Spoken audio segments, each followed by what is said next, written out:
think we usually give a minute, don't we, to make sure everybody's joining. Yes.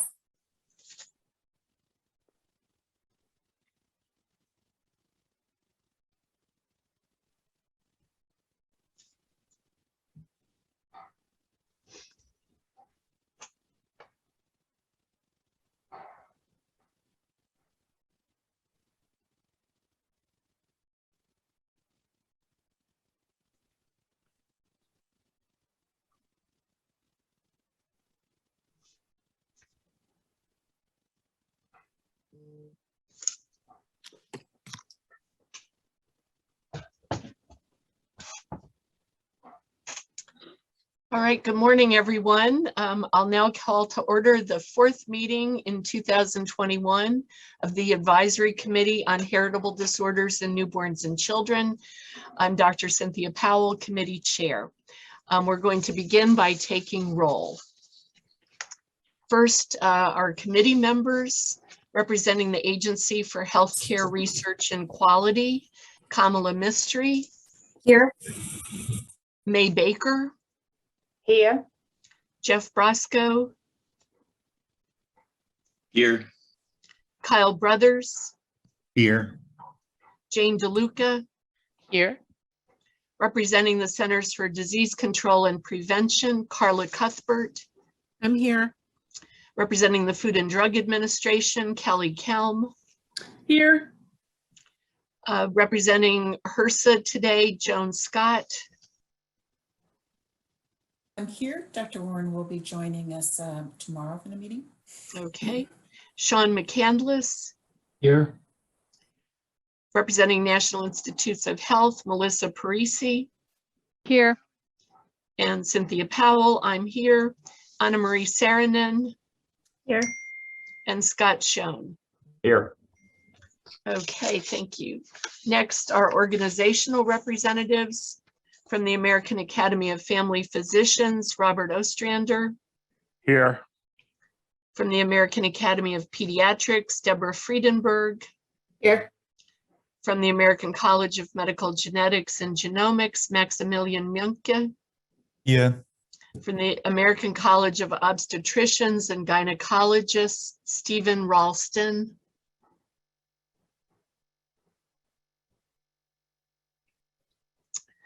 From the Association of Maternal and Child Health Programs, Jed Miller. Here. From the Association of Public Health Laboratories, Susan Tanksley.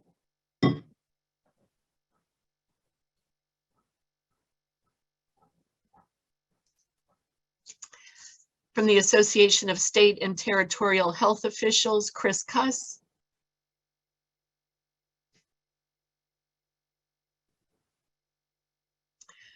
From the Association of Women's Health, Obstetric and Neonatal Nurses, Shakira Henderson. Present. From the Child Neurology Society, Margie Ream. Here. From the Department of Defense, Jacob Hogue. Here. From Genetic Alliance, Natasha Bonham. Here. From the March of Dimes, Siobhan Dolan. Here. From the National Society of Genetic Counselors, Kate Walsh-Fockley. Here. And from the Society of Inherited Metabolic Disorders, Georgianne Arnold.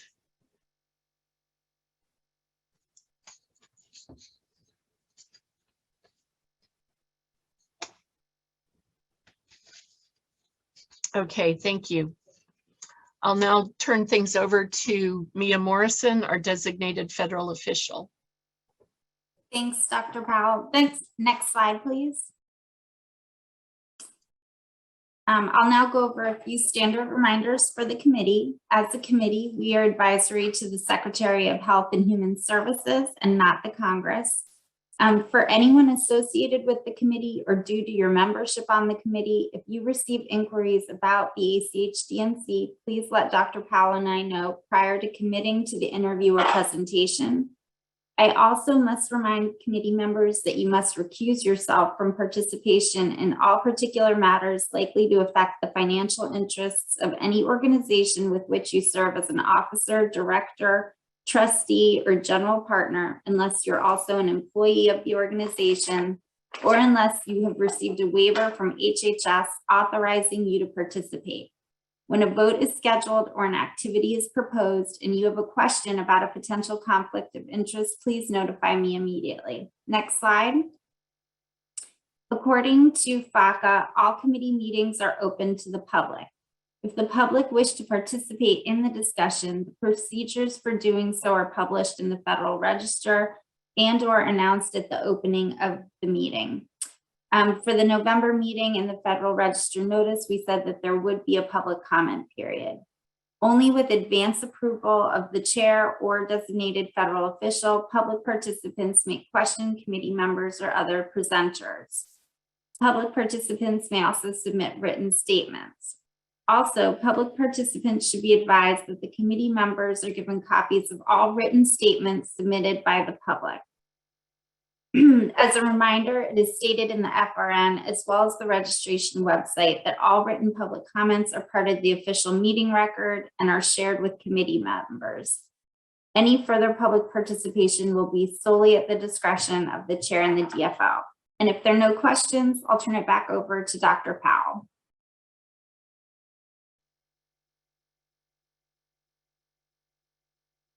Thank you, Mia. Before we begin today's agenda, I'd like to acknowledge that this will be the last advisory committee meeting for Dr. May Baker, Dr. Jeffrey Brosco, and Anna Marie Saarinen, whose terms will end in December. Dr. Baker, as director of an innovative state newborn screening laboratory, the committee has benefited from your expertise and insight, as has the Laboratory Standards and Procedures Work Group on which you have served. Dr. Brosco, your expertise as a pediatrician and bioethicist and thoughtful commentaries have enlightened many committee discussions. We also acknowledge and thank you for your service as chair of the long-term follow-up work group and member of the nomination and prioritization work group. Ms. Saarinen, as a parent advocate, helping to lead the effort to add critical congenital heart disease newborn screening to the RUSP prior to your service on the committee, your voice has been extremely important to the work of this committee and the follow-up and treatment work group. Each of you has dedicated countless hours to attend committee meetings, contributed to committee products, participated on work groups, and applied your in-depth subject matter expertise to committee deliberations and decisions. On behalf of HRSA and the advisory committee, we thank you for your outstanding service and contributions to the committee and the field of newborn screening. If we were in person, I would now present you with a certificate and letter of appreciation from the acting administrator of HRSA, Diana Espinoza. Please look for these tokens of our gratitude in the mail. I'd now like to open the floor to Anna Marie Saarinen, Dr. Baker, and Dr. Brosco if they would like to say a few words. I think Anna Marie, you're first on the list. That's unfair. I wanted to go after. So Sorry. gather my thoughts. Thank you so much, Dr. Powell, for the kind acknowledgements. And I was telling some colleagues that this was going to be my last meeting on this esteemed committee, and I had such mixed emotions about it because it's been truly one of the greatest privileges of, I think, of my adult life to have been appointed and had this chance to serve and learn from the colleagues in this group, to hear from and represent the patient and parent community, which I am so grateful that HRSA and this work group always considers and goes out of its way actually to ensure is represented as part of the process of reviewing and potentially adding new conditions to this panel that impacts every baby in our country. So I just want to express my sincere gratitude for the opportunity, and I think on behalf of my family and my daughter, I hope the journey we went on resulted in some additional benefit for public health in this country, and I know this will happen for others moving forward. So I will watch and participate as much as I can moving forward, because newborn screening will always be very, very near and dear to my heart. So thanks for the opportunity to say a few words. Thank you. Dr. May Baker? Well, I knew that, right? But I couldn't describe my emotion now. It's really such a great honor to serve. And I think Anna Maureen says you're making me even more emotional. I just want to say again, thank you for all the kind of words. And I really enjoying very much. I think the effort is totally worth it. And also I learned so much from my fellow members. So best wish to everybody. I'm done. I'm not done with newborn screening yet. So I will see you more later. Thank you. Thank you. Dr. Jeff Roscoe? Well, as Anna Marie and they said, it's a wonderful honor to be part of this group. And it's really an awesome responsibility, right, to make the decisions that we do as a group. And the thing that I think is most impressive about newborn screening is that it's, amidst all the madness in the world, we get to be rational, evidence-based, thinking about the best interest of everyone. It's a transparent process. It's really extraordinary. It's a unique part of medicine and healthcare and science in the United States. And to be with such incredibly intelligent and dedicated people has been just wonderful. I think that we all feel that way.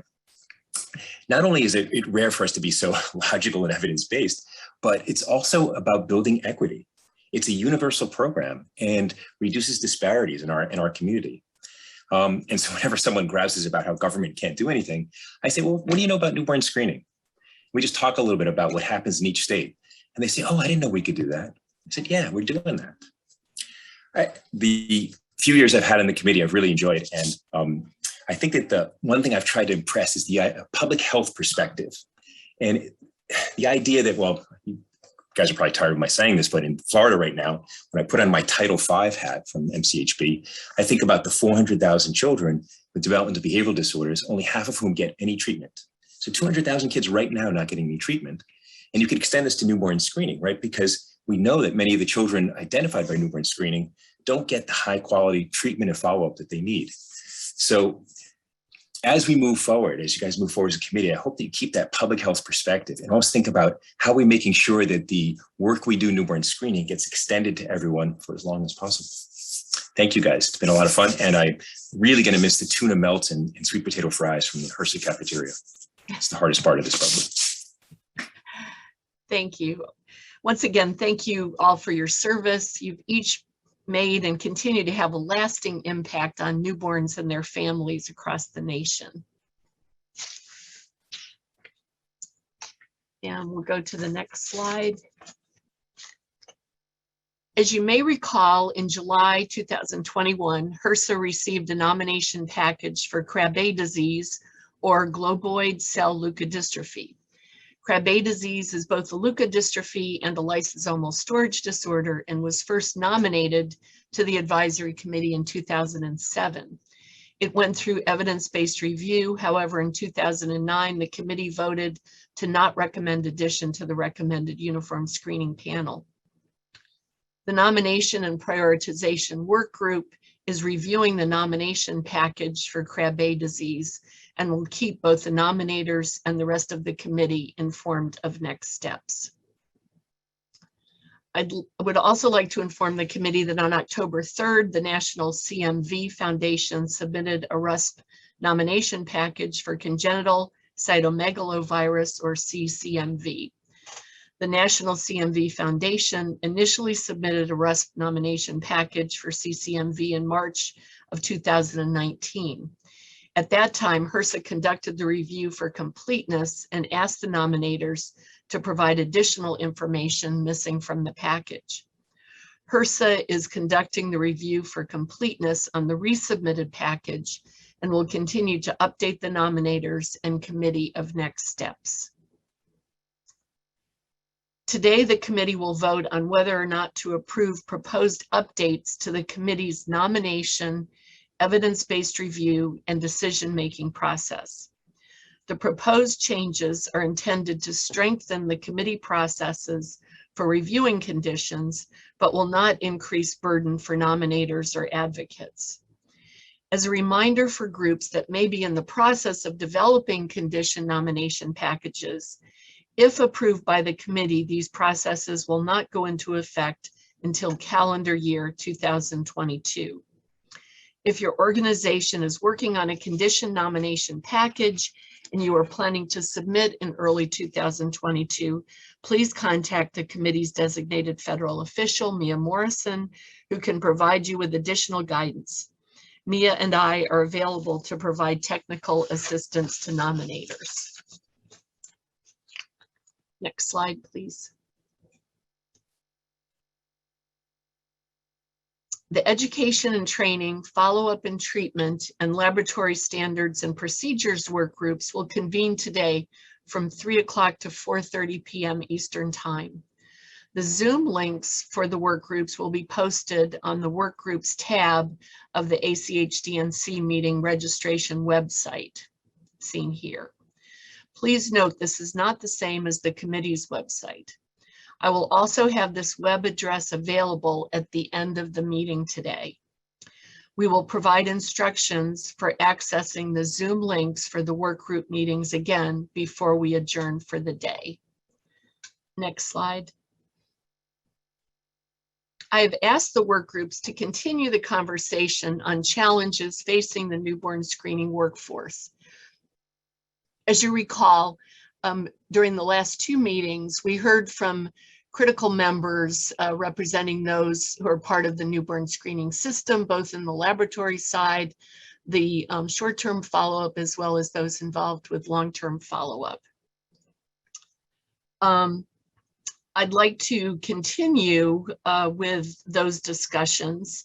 And so I've asked the work groups to continue the conversation on challenges facing the newborn screening workforce, strategies to address workforce-related gaps, and assess potential ways the committee could support meeting current and future needs of the newborn screening workforce.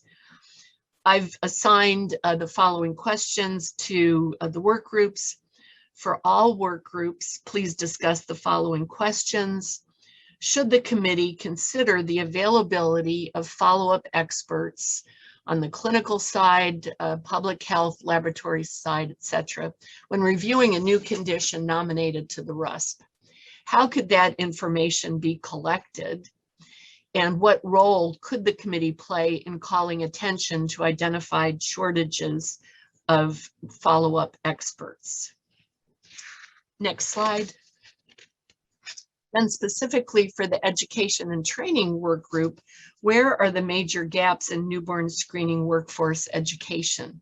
Do education and training work group members have additional recommendations on resources or training opportunities that support addressing shortages in the newborn screening workforce? How could those resources be expanded to further strengthen the newborn screening system? Next slide. For the follow-up and treatment work group, what are the key workforce-related challenges impacting access to short and long-term follow-up, including treatment for individuals and families identified with conditions on the RUSP? Are there examples of workforce innovations that have supported access to short and long-term follow-up care? Next slide. For the laboratory standards and procedures work group, at the August 2021 ACHDNC meeting, the Association of Public Health Laboratories outlined challenges facing the newborn screening laboratory and follow-up workforce and resources that have been used to address those challenges. Are there other resources that have been used at the state or national levels to address laboratory workforce challenges? How could those resources be expanded to further strengthen the newborn screening laboratory workforce? And also, the work groups are certainly free to discuss other things that, you know, they would like to. And we're happy to once again engage the work groups for discussion. We do appreciate all members of the work groups and the input that they have in providing feedback to help this committee. Next slide. Thank you to the committee and organizational representatives for reviewing the August 2021 meeting summary. We received one correction that is not reflected in the version the committee members received in the briefing book. On page 21, in the third bullet of the committee discussion section, it states, a committee member requested that Dr. Schoen address the interface between lab work and follow-up. The correction is to strike committee member and replace with organizational representative. Are there any other corrections or additions before the committee votes?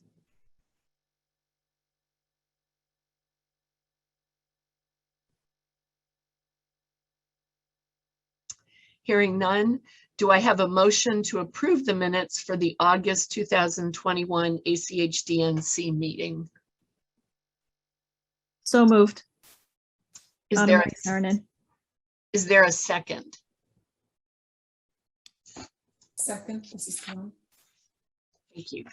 All right, I'll now call each committee member's name and please state whether you approve or disapprove the minutes or if you're abstaining. May Baker. Approve. Jeff Brosco. Approve. Kyle Brothers. Approve. Carla Cuthbert. Approve. Jane DeLuca. Approve. Kelly Kelm. Approve. Sean McCandless. Approve. Kamala Mistry. Approve. Melissa Parisi. Approve. Cynthia Powell, I approve. Anna Marie Saranen. Approve. Scott Schoen. Approve. And Joan Scott. Approve. So the minutes are approved. Thank you.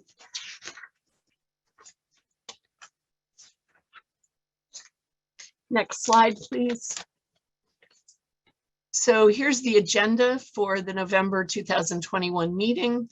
The committee will meet today from 10 a.m. to 2 p.m. Eastern Time. First on the agenda for today, November 9th, Dr. Alex Kemper and Dr. Lisa Prosser will provide the phase 2 update on the evidence-based review for mucopolysaccharidosis type 2. Next, I will review the immediately actionable committee updates to the condition nomination form, evidence-based review, and decision matrix guidance. Afterwards, the committee is scheduled to vote on these updates. Following the vote, I will briefly recap several of the key issues identified for future consideration through the committee's review of its processes. Next slide. Please note that there will be a slight schedule change and we will break from 12:15 to 1:00 p.m. Eastern Time. After returning from the break, we will receive public comments from three individuals. They are Zhangji Hu on MPS 2, Nikki Armstrong, who will provide an update on newborn screening for Duchenne muscular dystrophy, and Dylan Simon on behalf of the Every Life Foundation for Rare Diseases. During our last session of the day, Dr. Melissa Raspa from RTI International will provide an overview of the Hersa newborn screening portfolio evaluation. We will end the first day of the meeting at 2 p.m. Eastern Time. As I mentioned earlier, the education and training, follow-up and treatment, and laboratory standards and procedures work groups will meet from 3 p.m. to 4:30 p.m. Eastern Time. Next slide. The committee will reconvene tomorrow, Wednesday, November 10th, from 10 a.m. to 1:15 p.m. Eastern Time. We'll start with the phase 1 update on the evidence-based review for guanidinoacetate methyltransferase deficiency, or GAMT deficiency. Afterwards, our work group chairs will update the committee on work group activities and discussions, followed by a short break. And our last session of the meeting will be on newborn screening pilot studies with presentations from Dr. Melissa Wasserstein on Screen Plus in New York and Dr. Don Bailey on Early Check in North Carolina. I'll now turn things back over to Mia.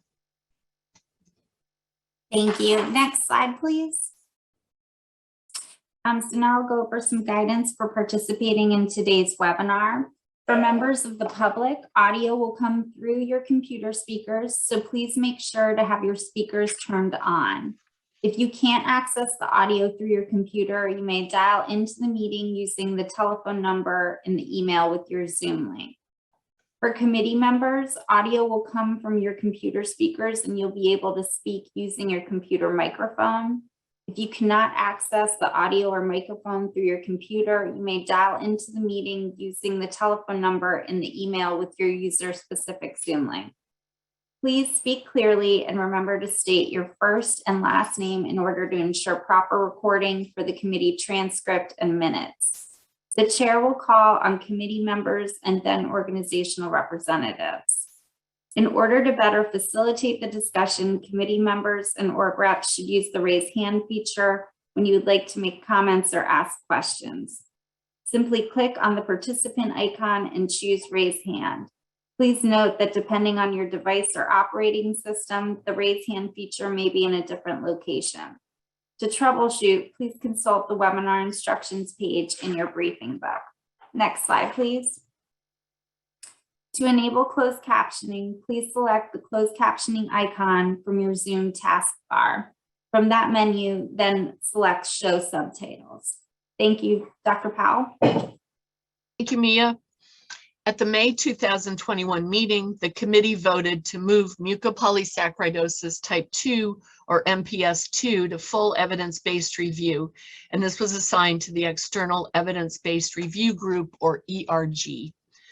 From May, the committee has 9 months to complete the evidence-based review and vote on whether or not to recommend MPS2 for addition to the recommended uniform screening panel. The committee received the phase 1 update for the evidence-based review in August. Today, Dr. Alex Kemper, ERG lead, and Dr. Lisa Prosser, who is a member of the ERG, will provide the phase 2 update. Committee members, please note that in February 2022, the committee is scheduled to vote on whether or not to recommend MPS2 for inclusion on the RUSP. Before turning it over to Dr. Kemper and Dr. Prosser, I would like to introduce them. Dr. Kemper is the Division Chief of Primary Care Pediatrics at Nationwide Children's Hospital and Professor of Pediatrics at The Ohio State University College of Medicine. He completed his pediatric residency training at Duke University, followed by combined fellowship training in health services research and medical informatics with residency training in preventive medicine at the University of North Carolina. Dr. Kemper's research focuses on the delivery of preventive care services, including newborn screening. Since 2013, Dr. Kemper has also served as Deputy Editor of Pediatrics. Lisa Prosser, PhD, is the Marilyn Fisher Blanche Research Professor of Pediatrics and Director of the Susan B. Meister Child Health Evaluation and Research Center at the University of Michigan. Dr. Prosser also holds an adjunct faculty appointment at the Harvard School of Public Health. Her research focuses on measuring the value of childhood health interventions using methods of decision sciences and economics. Dr. Prosser's research evaluating the cost effectiveness of vaccination programs has been used in setting national vaccine policy for children and adults. Dr. Kemper, I will turn it over to you. Thank you very much, Dr. Powell. And before I get into this presentation, I just want to give an additional thanks to Anna Marie, May, and Jeffrey. Their work with us has really been invaluable. They've helped improve the process and the rigor with which we do our work. So I just wanted to publicly thank them before they rotate off. So as Dr. Powell mentioned, this is the interim update of our review. And in February, we will be bringing things to conclusion for the advisory committee vote. Next slide, please. So I'm just going to leave this up for a second to thank members of our team. We're incredibly lucky to work with smart and very dedicated individuals. I'd also like to thank Jane DeLuca and Sean McCandless for serving as the committee liaisons and helping prepare this presentation and making sure that we ask the difficult questions that need to be asked as we do our work. Next slide, please. As with all of the projects, in the review process, we assemble technical expert panel members. This is a list here of the individuals that have been helping us through. Again, this evidence review work wouldn't be possible without having these individuals help put the findings into perspective. Next slide, please. So again, the objective today is to update things with where we are. I'm going to highlight some key findings. I'm going to go back and forth between some things that we found in the published literature, the unpublished literature from talking to states that are doing newborn screening. Also, as I talk through, I'm going to identify gaps in the body of evidence that's out there and be proposing solutions. At that point, I'm going to bring in my colleague and friend, Dr. Lisa Prosser, who's going to talk about the implications of this for the modeling that we do to estimate the impact of newborn screening on the population of newborns that are being screened. And then, of course, we're going to end with next steps as we move towards the February vote. Next slide, please. So I'm just going to just touch base on and remind people of things that we talked about at the last meeting. So MPS2 is an X-linked inborn error of metabolism caused by the deficiency of this specific enzyme that leads to accumulation of glycosaminoglycans, or GAGs, as you'll hear me talk about. There are many mutations in the IDS gene, including many private mutations. Based on published reports, the clinically detected prevalence, and as you all know, once newborn screening begins, there's often a discrepancy between what's been recognized and what's found through newborn screening.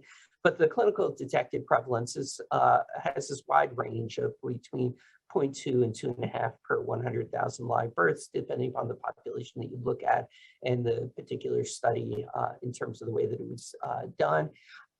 As we also mentioned before, there are different ways to break up the phenotype of MPS2. The one that I'm going to be using preferentially today is attenuated and severe. We talked about the differences between that and the neuronopathic, non-neuronopathic classifications before, but simply because so many publications use attenuated and severe, I'm going to stick with that. About 2/3 of cases based on clinically detected prevalence fall into the severe category. Again, I want to remind everyone, based on what we said in the last presentation, that attenuated does not mean benign. It's just that it doesn't have the same degree of CNS involvement. And then some who screen positive will have pseudodeficiency, and I'll talk about that again later. Next slide, please. The severe form is associated with progressive multi-organ and joint involvement, cognitive impairment, and even regression. Diagnosis is typically in early childhood for clinically detected cases between 18 and 36 months, with mortality in the teens or 20s in the absence of treatment, which consists of enzyme replacement therapy. The attenuated form has later diagnosis, which can be a little bit later. Again, some of this gets into classification issues, but it's not, it's typically described as a little bit later in childhood. Again, it has the same type of progressive multi-organ involvement, but no CNS impairment. And some individuals with the attenuated disease can live into adulthood. Again, this is a spectrum type condition. Next slide, please. The phenotype is not typically predictable at the time of diagnosis unless you have particular mutations, and the phenotypic prediction is not typically possible for the private mutations. Again, I talked about that there are a large number of those. Screening is based on tandem mass spec or fluorometry, and diagnosis is based on confirmed low enzyme activity, and also measuring GAG levels to rule out pseudodeficiency. Those are individuals who look like they have low enzyme activities, but then have elevated GAGs. Genotype could be helpful, and of course, ruling out other related conditions like multiple sulfatase. There is targeted treatment available for MPS II. There's enzyme replacement therapy, which is the predominant form of treatment that's used. And as I talked about last time, there's also hematopoietic stem cell transplantation. The challenge is with the enzyme replacement therapy not getting into the CNS for individuals with severe or the neuronopathic version of, or form, I should say, of MPS II. Next slide.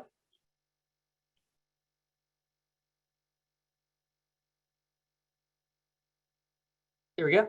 So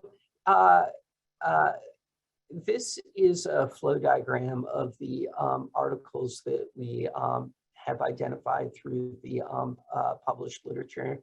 And the bottom line is there are a little over 430 studies that we are evaluating as part of this evidence review. Next slide.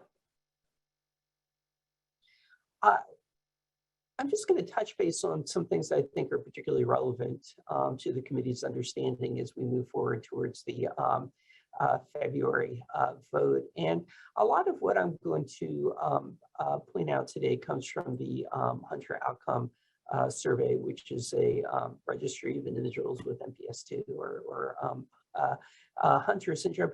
The first thing that I just want to illustrate with this slide is this compares treated to untreated individuals. Who, by treatment, I'm referring to enzyme replacement therapy. And the few things that I want to point out is, one is that there's a relatively large number of individuals in the Hunter Outcome Survey, which is going to be very helpful in terms of understanding the impact of therapy.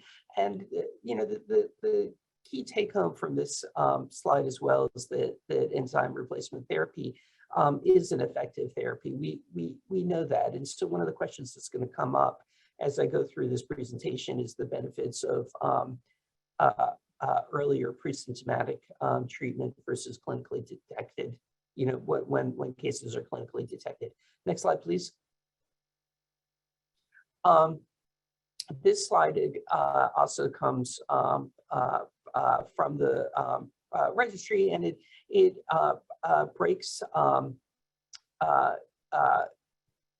systems affected by MPS II and age of onset, which can be variable. And so you can just see that there's sort of a timing of when the symptoms and associated with, or the disease involvement with MPS II when it impacts. But again, this study doesn't get to the benefits of early treatment, which I'm going to move into in a moment. Next slide, please. So when you look across the studies, there's a wide range of treatment outcomes that are described. And the ones in that are bolded are the key ones that we found reported in multiple studies. So things like respiratory failure, cardiac involvement, liver volume swing involvement, development, ability to ambulate, and overall endurance, physical features, and urinary GAG levels. The ones that aren't bolded are things that we found reported and things that we were particularly interested in looking at, but are harder to summarize across studies. Next slide. So this slide harkens back to what I was talking about before in terms of the risk of mortality and how it's altered by enzyme replacement therapy. So you can see that in those individuals who received enzyme replacement therapy, the risk of death over time is lower. Again, this doesn't specifically get to the benefits of pre-symptomatic therapy, but again, underscores the benefits of enzyme replacement therapy for individuals with MPS II. Next slide, please. So now I'm going to dig into some studies that can help us. And you know, some of the key findings come from case reports of siblings with MPS II. And the first one that I want to highlight is the study that's a 3-year follow-up of twins, one of whom had MPS II and was treated pre-symptomatically. The other twin did not have MPS II, and what led to identification is that there was an older sibling, who's actually a girl, who had MPS II, leading to the early identification of one of the two twins. I hope that makes sense. For the twin who had MPS II, enzyme replacement therapy was begun at 3 months of age. By the time of the follow-up, there was basically normal range of movement for most of the joints. There were normal cardiac valves. There was normal facial appearance. The IQs were similar, 98 for the individual with MPS II, 118 with his twin, you know, which are obviously both fine IQs. The twin with MPS II had mild deformity of one vertebra. And then the older sister, the one who was the index case that led to the identification in these twins at age 7.5, has a reported IQ of 24, which had decreased over the 3 years, and a wide variety of other findings consistent with MPS II. So you can begin to see how this can give you insight into the effectiveness of early intervention. But again, it's essentially a case report. Next slide. So we did find an abstract that actually followed these twins up to 9 years of age. And still at the time, no evidence of MPS II in the affected individual who was receiving enzyme replacement therapy. There was a report of minor restriction of movement at the hip, and the IQ has essentially remained stable from before. Next slide, please. I want to dive into another study that recently came out, which is evaluation of long-term treatment effects of IV enzyme replacement therapy using statistical modeling. And as these things typically happen, this paper came out a few days before our slides were due for this presentation. And so we do plan to follow with the investigators to get some clarity on the particular study. But again, this is an analysis from the Hunter outcome study. It included males with MPS II who had received enzyme replacement therapy for 5 years or more. There had to be data from at least 2 time points, including one after enzyme replacement therapy started, and that these individuals hadn't received hematopoietic stem cell transplants or any research therapy for the MPS II.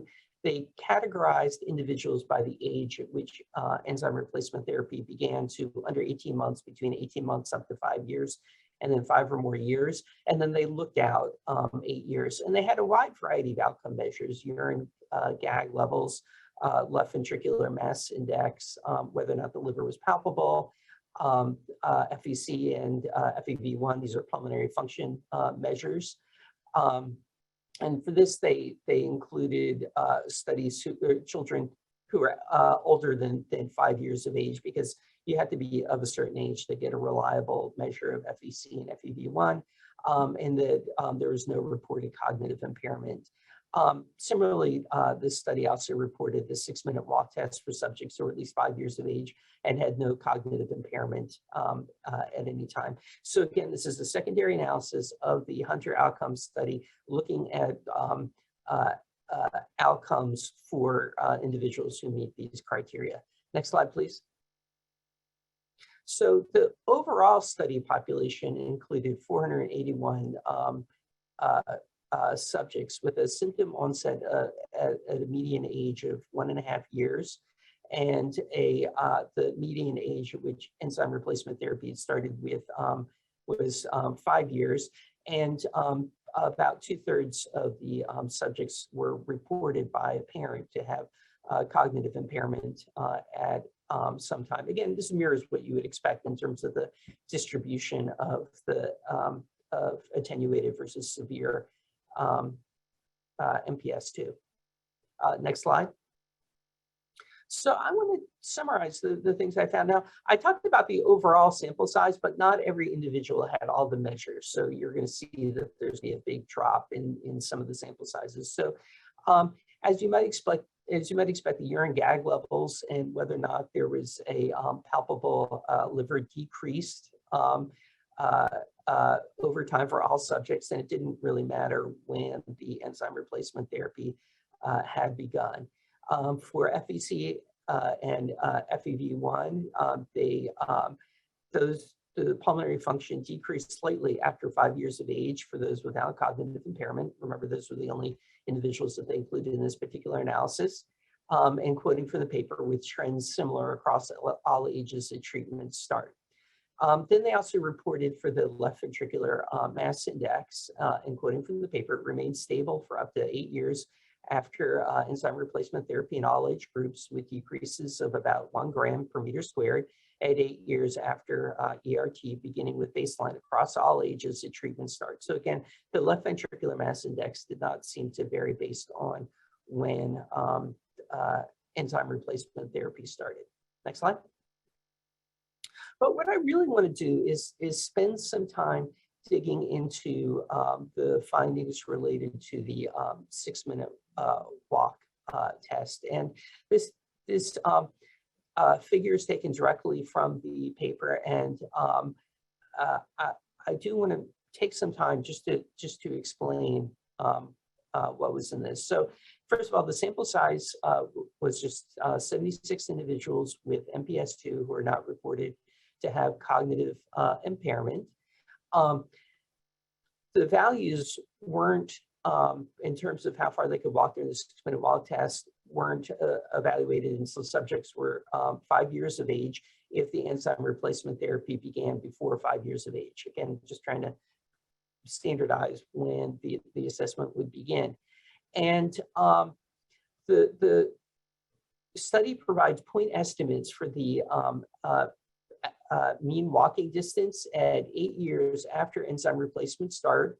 And that was greater for patients 0 to 18 months after the enzyme replacement therapy was began, with substantial overlap between the confidence intervals. And so again, I appreciate that that's what I said was just confusing. And so what I want to do is have everyone take a look at the figure. And first of all, if you see in the light gray in the background, those are the actual points from the individuals over time. And you can see that it's a little bit messy, and part of this is because these were not prospective data that were collected at fixed intervals for particular subjects at certain ages. Instead, they were just using the data that they had. The red is for individuals who began enzyme replacement therapy between 0 and 18 months. The blue line is between 18 months and up to 5 years. And the black line is when enzyme replacement started after 5 years. And then the stippled lines, which I would encourage you, if you can sort of block them out as you look at these lines, was represents the confidence intervals. I guess the only reason to really pay attention to these confidence intervals is just showing that there's substantial overlap, which one would expect because of the small sample size. But if you look out to 8 years after enzyme replacement therapy started, even with this, and you know, sort of putting aside the overlap, individuals who began at 0 to 18 months had a 12.6 meter further walk test than those who began 18 months to up to 5 years. And they had a 33.1 meter further 6-month walk test than those who began enzyme replacement therapy after 5 years of age. So again, substantial overlap in the confidence intervals, but the individuals who began enzyme replacement therapy between 0 and 18 months did have a greater distance on the 6-minute walk test. But next slide, please. It's important that we really keep these findings in perspective given the limitations. So first of all, this doesn't show a statistically significant difference by the age at enzyme replacement therapy. Everyone just saw the wide confidence intervals. And again, given the sample size and the fact that the data were collected not prospectively, but secondary analysis of the data set, there's really limited ability to conduct statistical inference testing and those sort of standardized things across. I talked about the variability in timing of the number of measures per subject. There's lots of incomplete data. There's a risk of confounding. The other thing, and this is one of the things that we need to follow up with the investigators, is that in the report, they describe this as a serial cross-sectional analysis. So what do I mean by that? They were looking at each time point individually, not taking into account the trends that might have been happening at the individual level in terms of falling or increasing 6-minute walk test. So it's just really looking at each time point on its own. The other thing, and I should have pointed this out on the previous slide, actually maybe we can just go back because it's easier to point this out, is that the x-axis is not the age of the child, but it's the time from enzyme replacement therapy start. So that there's, individuals who started at a younger age are going to be younger than the individuals who started at an older age on this kind of figure. So again, that's not the age of the child, but it's the time from the enzyme replacement therapy start. Okay, now you can go back again. Sorry to make people dizzy by jumping around like that. So again, the outcomes are, like I just said, were based on the time since enzyme replacement therapy initiation, not absolute age. And then finally, there's no information in the study about what led to the diagnosis. And that could have important impact on the degree of involvement at the time that the enzyme replacement therapy was started. So this is an important study. But there are a lot of limitations, and it needs to be understood in the context of the available data. So I don't want to minimize the importance of having registries and doing these kinds of analyses, but the findings have to be interpreted with some degree of caution. Next slide. So let's go back again to the great literature. So again, I want to point out 3 siblings who were diagnosed at different ages, 6 years, 2.5 years, and then prenatally. In this report, the age of treatment was a little bit unclear, and that for the 6-year-old, enzyme replacement therapy was listed for 4 years, not at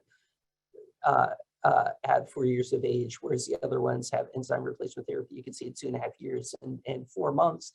You can see their ages right on the bottom. And again, you can see differences in outcome. But again, the ages are all different. And so it makes prediction in terms of the youngest one and where he's going to end up a little bit challenging. But again, I really think that it's these kinds of studies that are going to give the most insight into the impact of pre-symptomatic enzyme replacement therapy. Next slide, please. So let's move back again and talk about some of the laboratory stuff. As I mentioned before, measuring GAGs are the way to rule out pseudodeficiency. Dr. Michael Gelb at the University of Washington shared with us a report that's been submitted for peer review that, without digging into the specific laboratory issues, it does seem that the GAG markers are a valid and reliable way to ensure or to separate out pseudodeficiency versus MPS2. Next slide. One of the things we haven't talked about, and we're looking in the great literature for our novel therapies, including,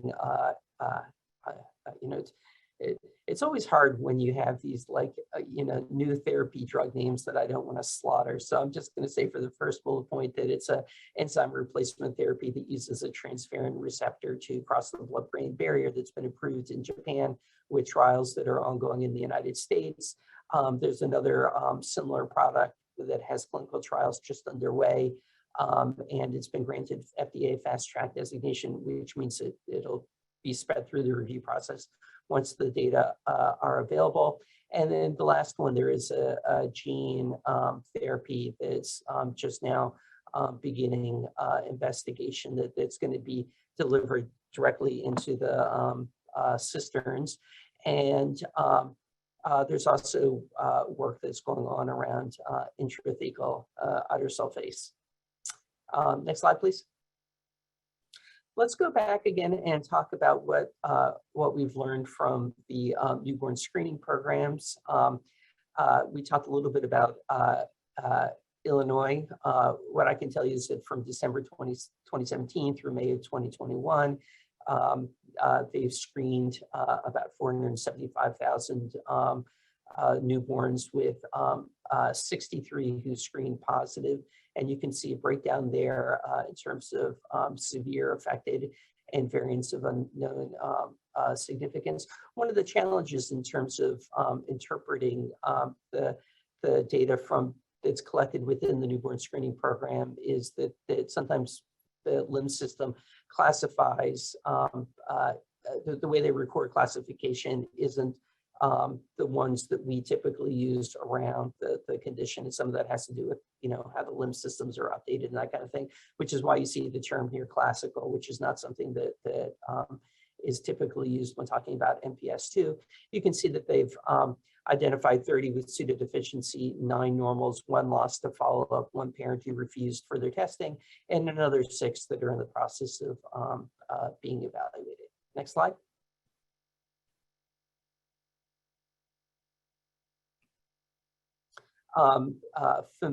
In terms of Missouri, I'm showing here data from November 2018 through June of 2021, where they've screened just about 200,000 newborns with 28 screen positives.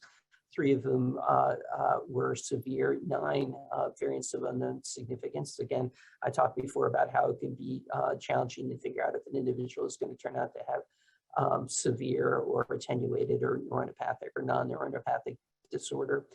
3 cases of pseudodeficiency, 7 normals, 1 lost to follow-up, 1 refusing testing, and 4 that are still in the process of being evaluated. Next slide, please. So in terms of the screening results, first I have the referral rates. So the numbers that need to go on to get diagnostic testing, you can see it's between 13 and 14 per 100,000 births. And then in terms of the cases identified, 1.7 to 1.5 per 100,000 live births, which again is what you would expect based on our knowledge of the epidemiology going into this review. Next slide, please. So I am going to switch gears a little bit and bring in Dr. Prosser. Hopefully she can come in and be promoted to a presenter to talk about how we use the findings that I've shared with you before to do the kind of population modeling that is a component of our evidence review. So, Lisa, are you there? I am here. Can you Excellent. see It's a and hear me? technology. It's a technology miracle. We can see and hear you. So why don't you go ahead, and then once you're done, I'll take over again. Terrific. Thanks so much, Alex. Good morning, everyone. Thanks for the opportunity to share a little bit more information about the decision analytic modeling that we'll be using in the evaluation of MPS 2. Next slide, please. So is there a question? Georgianne has her hand raised. Well, yes, but I thought you were, I don't need to interrupt now. I can wait till the end. Okay, yeah, okay, thank you. Okay, great, thanks. Just want to check on that. Okay, thank you. And this slide shows, as in previous conditions, we will be planning to use simulation modeling to estimate population health outcomes for newborn screening compared to clinical detection. This slide depicts a schematic of the model. In this model, we will be simulating a cohort of hypothetical newborns who are not at otherwise higher risk for MPS 2, comparing newborn screening to clinical detection. In the newborn screening arm, they'll progress through the model. As you can see, each arrow here represents a probability. So under newborn screening, there is each newborn that undergoes screening will have some chance of experiencing a positive screen or a negative screen. For those that screen positive, following confirmatory testing, they will be categorized as confirmed, probable, or pseudo-deficiency. Again, keep in mind that the time frame of this model is not all happening instantaneously, and that for those with confirmed MPS 2, it may take some time before they're then further classified as attenuated or severe. However, from information that we have from the pilot newborn screening programs, as well as from the literature, we'll be able to create some probabilities and ranges to estimate the proportion of newborns that are likely to fall into each of those categories. Again, under the clinical detection arm of the model, again, we'll be projecting what the comparison would be of the numbers of newborns, or in this case, individuals, that would likely be detected, again, within a newborn birth cohort of roughly 4 million, with the likelihood of having attenuated or severe given diagnosed MPS 2. Next slide, please.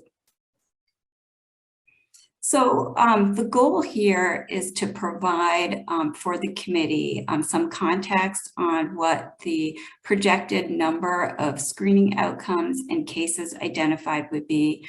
As in previous analyses, our goal here, again, given the scarcity of the data typically available for newborn screening, that our goal here is to provide ranges of both the screening outcomes, so estimated range of positive screens that would likely be anticipated if newborn screening were to be implemented at the national level, as well as, again, the estimates of the numbers of identified individuals within MPS 2, and then further categorized by attenuated, severe, and then another category of probable MPS 2 for individuals that will be identified and potentially diagnosed during the screening process, but may not exhibit symptoms for a longer period of time. Different from other conditions that we have previously modeled, the evidence review group has made the determination that for MPS 2, there's insufficient evidence to model longer term outcomes. In previous conditions, we have typically used either mortality or for a number of outcomes, we've had other markers of disease progression that we've been able to project the number of cases that would likely experience those outcomes with or without newborn screening. But here, as Alex has just given an in-depth overview of the evidence, while there's evidence of the effectiveness of treatment, there is at this time insufficient evidence to model the attributable incremental effectiveness that would be associated with earlier detection, diagnosis, and treatment. This is due to a number of reasons listed here on this slide, including the heterogeneity of outcome measures, the continuous progression of disease, again, in most of the conditions that we have used simulation modeling to project population health outcomes. We are typically looking at conditions which result in early mortality, so within the early childhood years. And here again, it is challenging to conduct modeling given the very wide range in different types of systems that may be affected in terms of overall disease progression. Next slide, please. So in lieu of being able to provide those population level outcomes for markers or for health outcomes associated with longer term MPS 2, the evidence review group will be conducting, or our decision analytic modeling team will be conducting, an additional systematic review of the health outcomes that have been included in the clinical trials to identify and to be able to provide additional information to the committee and to future researchers to guide additional studies in future understanding of the effectiveness and potential effectiveness of earlier diagnosis and treatment of MPS 2. So we'll be doing a systematic review to understand both the range of outcome measures that have been used in the clinical trials, and this is a VRT, as well as to be able to characterize what are the most common measures. And then again, bringing this back to our technical expert panel to be able to provide guidance to the research community about where best to focus efforts. We'll also provide information on reviewing study designs from previous condition reviews. As Alex has already alluded, some of the evidence that we have used for previous decision analytic models relates to sibling studies or other studies which have really been able to characterize, in a sense, a cohort that in many ways can proxy for a newborn screen cohort, which then provided the ability for us to make inferences about the effectiveness of earlier intervention, diagnosis and intervention. Listed on the slide here, we would also look to be able to provide some evidence for potential study designs. We've seen one very recent study that's been released from data using the health outcomes study, and believe that there are additional potential uses of those data that might be able to provide some additional evidence there. So I'll pause there and turn it back over to you, Alex. Great, thank you very much for that overview. Next slide, please. So I just want to update everyone with the status of the public health system impact survey, which has been fielded from September 20th through the end of October. I know that there's been 40+ newborn screening programs that have filled in the survey. So if you represent one of those programs, thank you very much. APHL has also been leading newborn screening program interviews. Illinois and Missouri have been completed. We have one pending with New York, and then we're also in the, and when I say we, again, it's APHL that's leading this. Elizabeth Jones and Julia Jodu, also interviewing other states that either might be doing a pilot study or that aren't considering MPS 2 right now, just to understand what kind of issues might arise regarding adding MPS 2 to newborn screening. Next slide, please. We've also been working on the cost assessments, and I'd like to thank Dr. Scott Gross for his work on collecting and interpreting those data. As is typical, we consider both the startup costs for adopting MPS 2 newborn screening, as well as the operating costs within the newborn screening program laboratory. Clearly, the costs faced by any newborn screening program for screening for MPS II is going to vary based on unique characteristics of the program and the way that the screening is going to happen, as well as the number of births within the state. As we've talked about when we reviewed our methods before, we're really putting ranges around what these estimated costs are, given there are so many variables that go into things. And so far, we have an estimated range per newborn of screening for MPS II of between $1 and $6. Next slide, please. So in terms of next steps, we're completing the evidence synthesis as we've done in the past. We're going to close our literature search 30 days before the report deadline in February. I guess it's really the end of January that the report is due. The real focus of our work right now is on trying to figure out more information about the treatment impact related to earlier identification that might happen through newborn screening. I suspect this is going to be a key consideration. It's always the key consideration from the advisory committee. There's another abstract that we didn't present. It's been submitted to a national meeting that has sibling data, but per our rules, we have to wait until that abstract has gone through peer review. So hopefully that'll be done soon, and we can talk about that more in the February meeting. But again, this abstract describing siblings is really sort of along the lines of what I presented earlier. Dr. Prosser talked about the modeling screening outcomes based on the available evidence, really focusing on the number of newborns that would be detected through newborn screening versus usual clinical care, and also outlining opportunities for investigators in the field about the kind of data that we need to be collected to be able to do more specific population health modeling. And then finally working with APHL, and Dr. Scott Gross is completing the PHSI assessment and cost evaluation. In terms of where we are with our timeline, we're doing very nicely.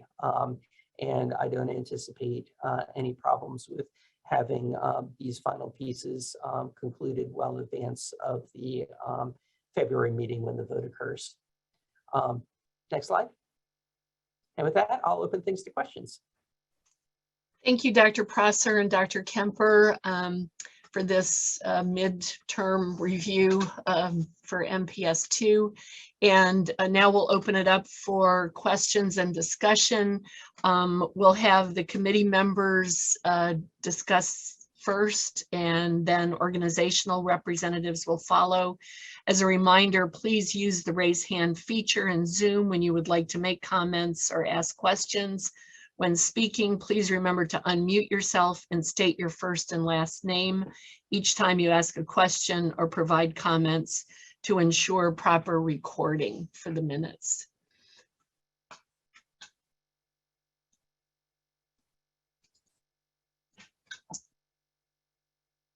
Okay, first I see committee member Scott Schoen.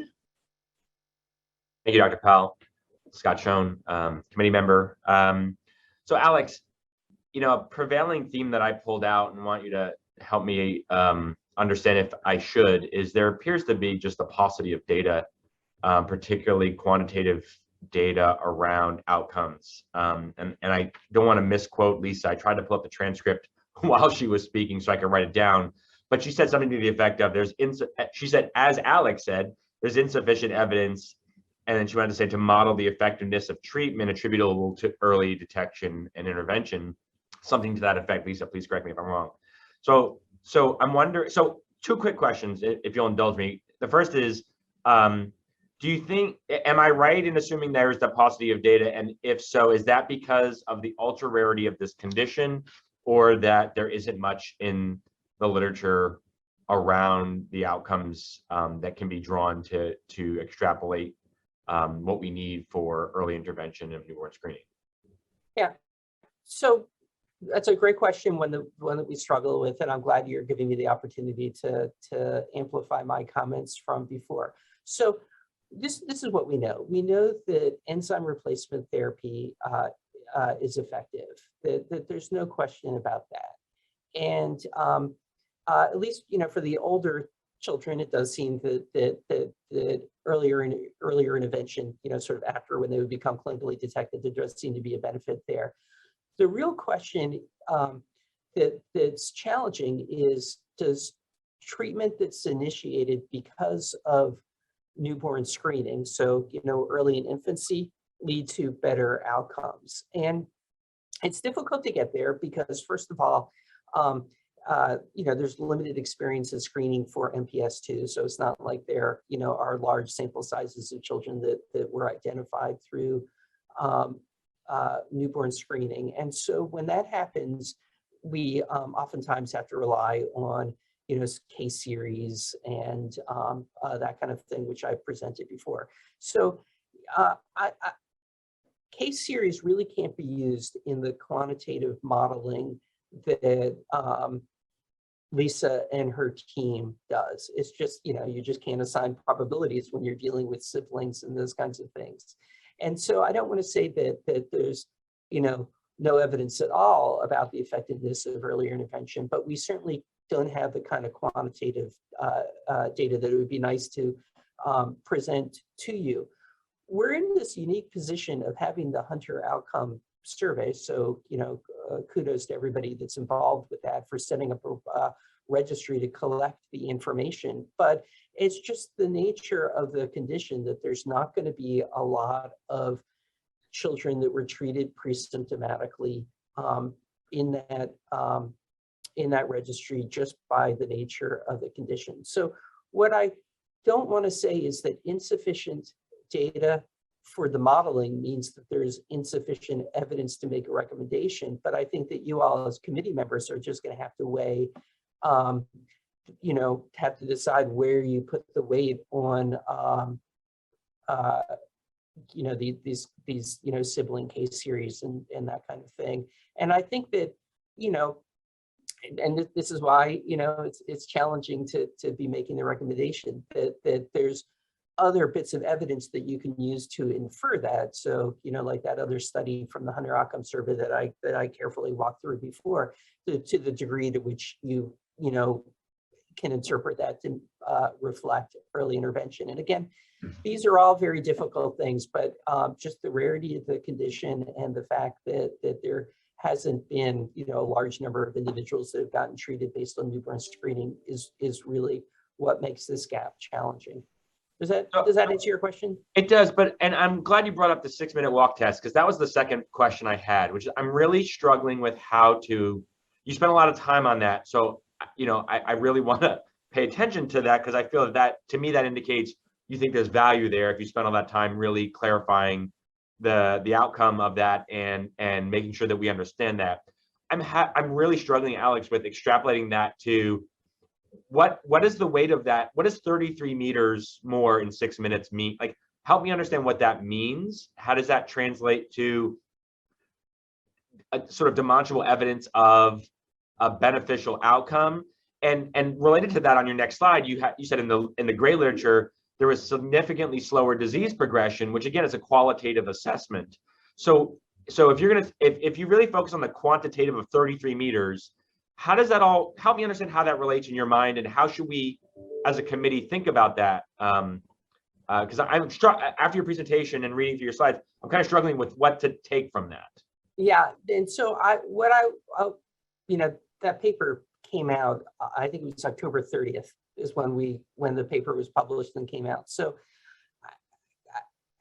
I really do want to talk to the investigators, and there just wasn't time with, you know, when everything was due to be able to do this because of the other limitations that I described around there. And what I can't tell is, you know, when there are these, you know, between 10 and 30 meter differences, you know, just getting rid of the confidence interval side of things, but just looking at the point prevalence. What I can't do is say, what does this mean to families? You know, what's the, you know, how does that improve quality of life? And then the other thing, because of that measure, you know, let's just say there's a 30-meter difference in the 6-minute walk test. What I can't tell you is, what happens over time to that. Is it sustained? Is the difference diverge? We just don't have that information. So, I hate not to provide a direct answer for you, but the impact of that 30 meters. I mean, I think that is a question not that we can't answer. That's one for families. At least you thought so much about this modeling and all. I don't know if you want to add anything to what I just said. Yeah, I just want to highlight it's that there is a difference between what conclusions can be drawn from the evidence about the effectiveness of treatment, and then what we're specifically referencing with respect to the modeling is that, because of course it is clearly evidence, the sibling case series that are available, the evidence of treatment, but where the evidence is insufficient is to make that next step to quantitatively characterize what the incremental attributable benefit of earlier diagnosis and treatment would be at the population level. So I just want to clarify that. Can I add one other thing on which I should have added before, and KK Lamb just reminded me again that well, we know from previous work that the enzyme replacement therapy has limited effect on CNS disease and those outcomes. And again, that 6-minute walk test was restricted to individuals whose parents reported that they didn't have cognitive impairment as well. And so again, when we just focus on enzyme replacement therapy and its effects, based on that study, again, it's just one more caveat in terms of interpreting it. Okay, Sean McCandless. Thanks. This is Sean McCandless. I'm a committee member. Hopefully this will be a slightly easier question to answer. What in the Illinois data that was presented, there were 8 patients that were reported as variants of unknown significance. And I'm just wondering what does that mean in this context of newborn screening, and what happened to those individuals? And then for Dr. Prosser, the question is, how do you include that in your model? Where do you put them in your model? And secondly, do you have a mechanism for identifying adverse or negative effects of being considered a variant of unknown significance? So, first of all, I want to thank Sean for all the work that you've done as a liaison and pushing us to think about these issues. And again, I'm going to give you like a very long word answer to what might otherwise be considered an easy question. So the challenge in looking at outcomes from newborn screening, and this has come up in other conditions, is that there's the laboratory perspective and then there's the follow-up program perspective. So when we talk about the variants of unknown significance, part of it is that's sort of putting into the laboratory information management system that's been developed for other conditions, and so it doesn't fit entirely with that. So we did have a separate call with the individuals who are responsible for follow-up, and what I can tell you is it's still a work in progress, classifying exactly where those children are going to fall into. So it's difficult to figure out if the individuals are going to be attenuated or severely infected, because you need time for things to declare themselves if it's not clear from the genotype. And what I can tell you is that the follow-up program, because the individuals in the follow-up program themselves are not responsible for doing that management, is they're still trying to gather that information. And so I would say the variance of uncertain circumstance of uncertain significance is probably not the way that we all, from a health policy standpoint or evaluation side of things, would like to talk about it, but that's just the way that the laboratory system collects the data. And then the follow-up system is still working with the people that are actually providing the follow-up care to be able to find out what's going on with those individuals. So that's why the terms are that way. And it's 100% not clean, but it's just the way that newborn screening programs and follow-up programs work. So this is Sean McCandless again. So in the model, they would fall under probable MPS2?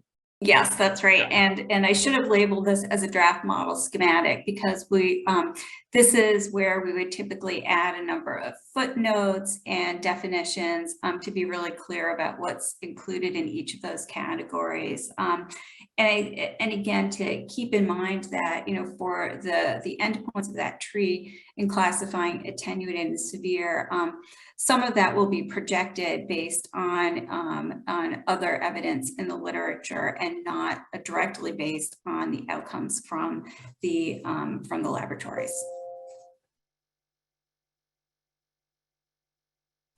May Baker?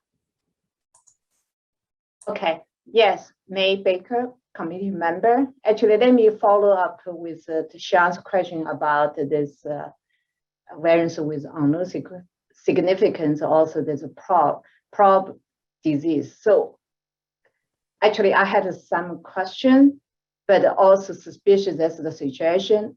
But additional question I have for Lisa is, in that category, you put in like severe, mild, then this one prob, you will define this as a benefit or harm. So that's why I struggle a little bit, because you've used most time when you have a variance unknown significant, most time, a lot of time, that can be benign. So if that category, in that, it's, to me, the category is harm. When you say prob could potentially have disease, I think it's different. That's my, so I don't know. I 100% agree with you. And this is just a vestige of how the laboratory, their ability to record the information that they had, right? Because variants of uncertain significance oftentimes means we're not sure, and it can create harm to families, and the kind of follow-up that they need is complicated versus individuals who, they might be clear that they have the disease and could, begin to talk about enzyme replacement therapy. So I 100% agree with you, and it's a vestige of the way that the limb system of the state works. Okay, my additional is the more for clarification, I believe. In that flow chart Lisa presented, have the false positive and the parenthesis pseudodeficiency. I just wondering, the way you present means you have false positive, also including pseudodeficiency, or pseudodeficiency is another term you use for your model for false positive. So we can, so right now they're combined, we can separate those out, whatever is more useful to the committee. And in the past, we have modeled those separately. So it could be done either way.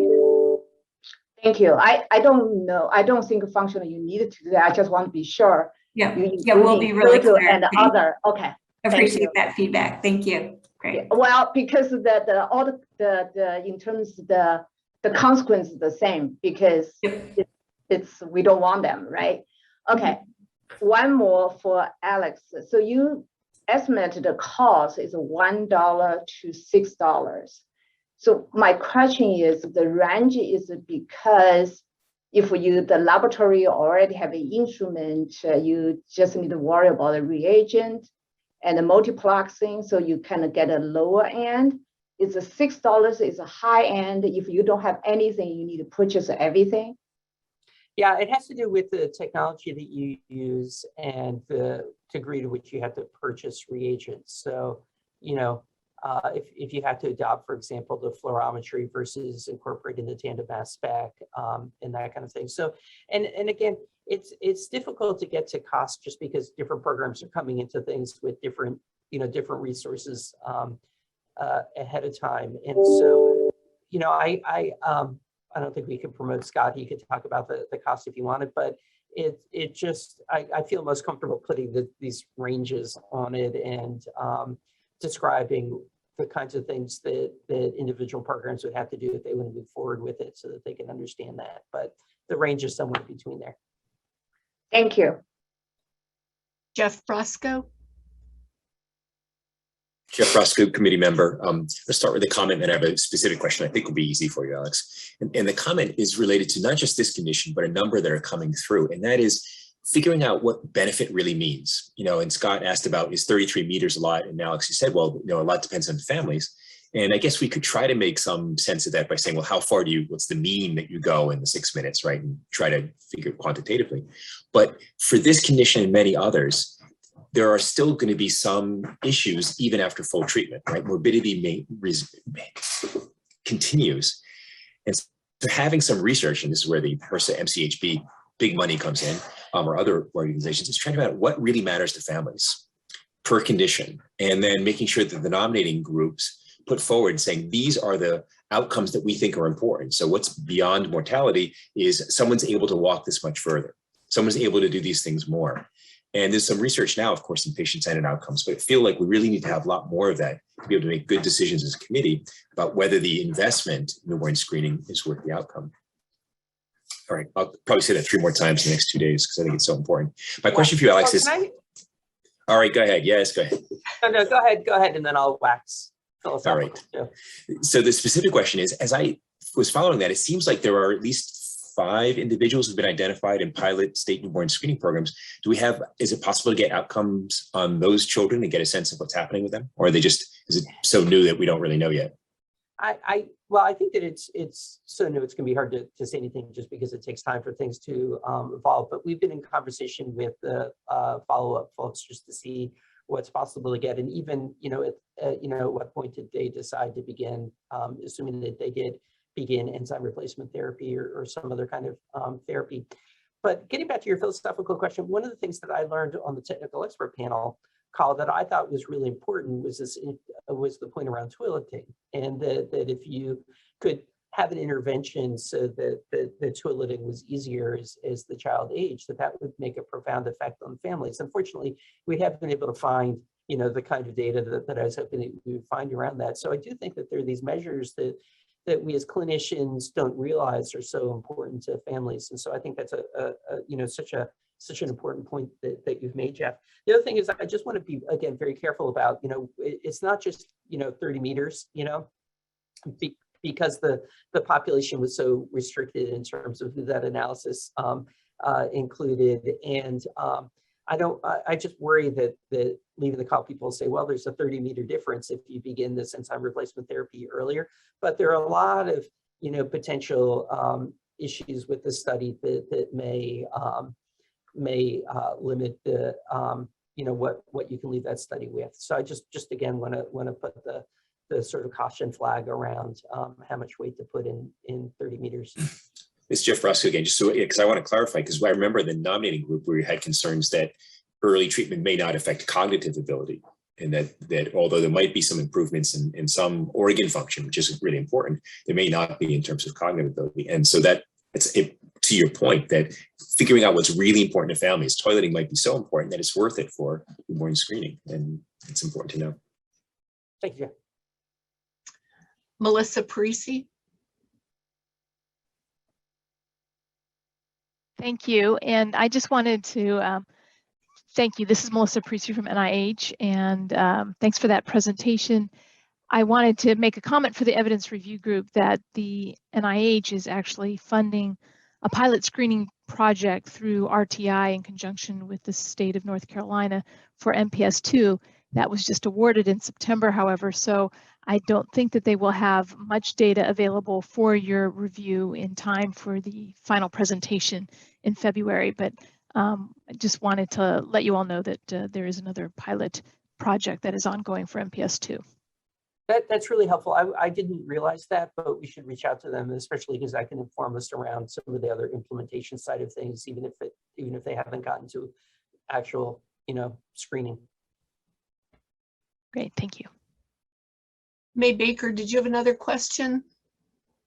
Or still had your hand up? Sorry, I forgot to. Okay, that's all right, no problem. Before we go on to our organizational representatives and their questions, I had a couple of things. This is Cynthia Powell, a committee member. I do think that it's helpful to separate out the pseudodeficiencies from the quote other false positive cases. I don't know the data for MPS 2, but I know for MPS 1, certain ethnic groups do have a very high frequency of pseudodeficiency alleles. And, you know, it may sort of falsely look like it may be an issue with like the screening test itself versus just the high number of pseudodeficiencies in that particular state. The other thing, I'm sorry if it's too granular, but Alex, the Tilke article, I'm not sure if how you pronounce the author's name, but that paper about the two twins, one affected, one not, and who were treated, one was treated early, and then they had the older sister with severe MPS 2. I was just wondering, did the authors provide any reason for why a female would have such a severe case? No, it's just, No, it was described. nothing. And what I can say is I read the paper a few times because I was like, at first I thought I had misread it, that there was an affected female, but Right. you know, that's all I know. Okay, thank you. All right, let's see, going on, I think Georgianne Arnold had her hand raised for a long time, so we'll start with Georgianne.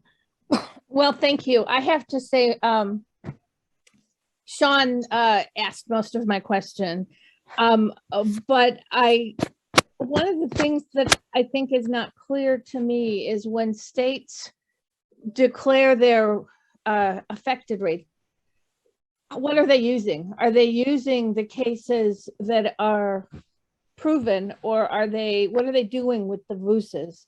Are urine gags really enough to tell affected from unaffected? And I think that is missing kind of not only from this literature, but from most of it for this newborn screen, of how big of a problem is we don't know. And I would like to see states address that in their data. And I again was looking for where that would fit in the model, but I think Sean asked that question for me. So Yeah, I mean, the only thing I can comment on that is that the work that Dr. Gelb has shared with me and in that manuscript that was submitted was that they took dried blood spots from affected individuals, pseudodeficiencies and unaffected individuals, and were able to show that measuring the gags clearly separated out affected from unaffected people. So or individuals. So I think that, you know, in terms of the diagnosis, I think that the variant of uncertain significant issue is more of just like I said, a issue related to how the limb system is collecting the information on those people. But you know, I'm not a laboratory person, so I always feel nervous when I say this, but it looks like the data are pretty compelling that the measuring gags can separate out pseudodeficiency from those without. Natasha Bonham. Thank you, Natasha Bonham, organizational rep. A question and a comment. My question is, in the data that you were able to look at, was there any indication regarding race stratification of the screen positives, and particularly those pseudodeficiencies? I know we're talking about separating out those pseudodeficiencies, but really trying to get a sense of, you know, is it a test issue, or is it the fact that, you know, who we've seen in clinic has maybe come from one type of population, and as we go into really population-based screening, we need to be looking at that. So just if there's any data that looks at that. That's a great question, and off the top, I just actually don't remember looking at that, and I think that that's an important issue too in terms of equity and making sure that the data that we have is going to reflect the population of, you know, all children once, you know, if they were to get screened, you know, and that kind of thing. We have to go back and look at that. I just really I can't remember looking at that in particular, but we should.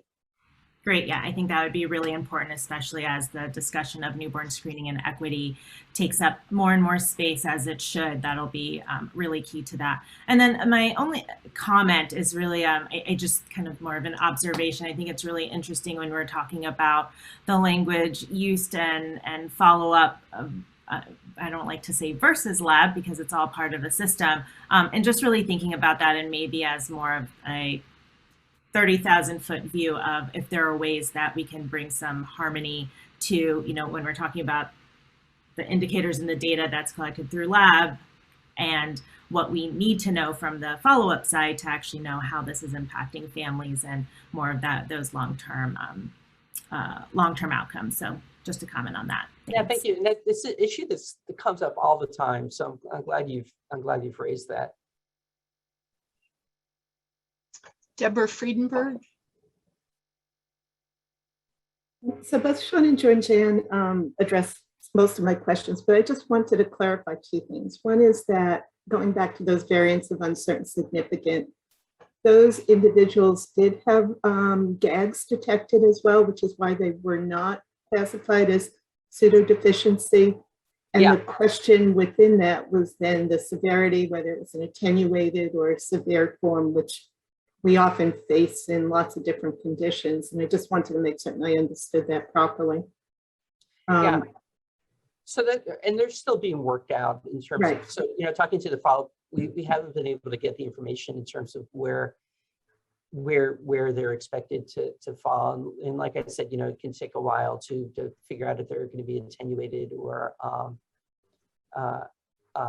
severe. But it is difficult to get this information, you know, and I think it gets back to what Natasha was talking about as well in terms of unifying the data collection systems. And then the other comment I wanted to make was related to the question about the 6-minute walk test. That has been, that particular measure has been an assessment that's been around for quite a while. And it is what was utilized to justify the approval of the enzyme replacement therapy for a number of the lysosomal storage diseases. That was one of the things the FDA looked at when the ERTs were approved. I can't comment on the significance for families, but that has been like a traditional measure that's been out there for years, just to kind of put it in perspective as well. And then the third thing that I wanted to comment on also is it's not just lab and follow-up terminology, there's also the clinical terminology that needs to be integrated back into the whole system because there's very different terminology utilized. 100% agree.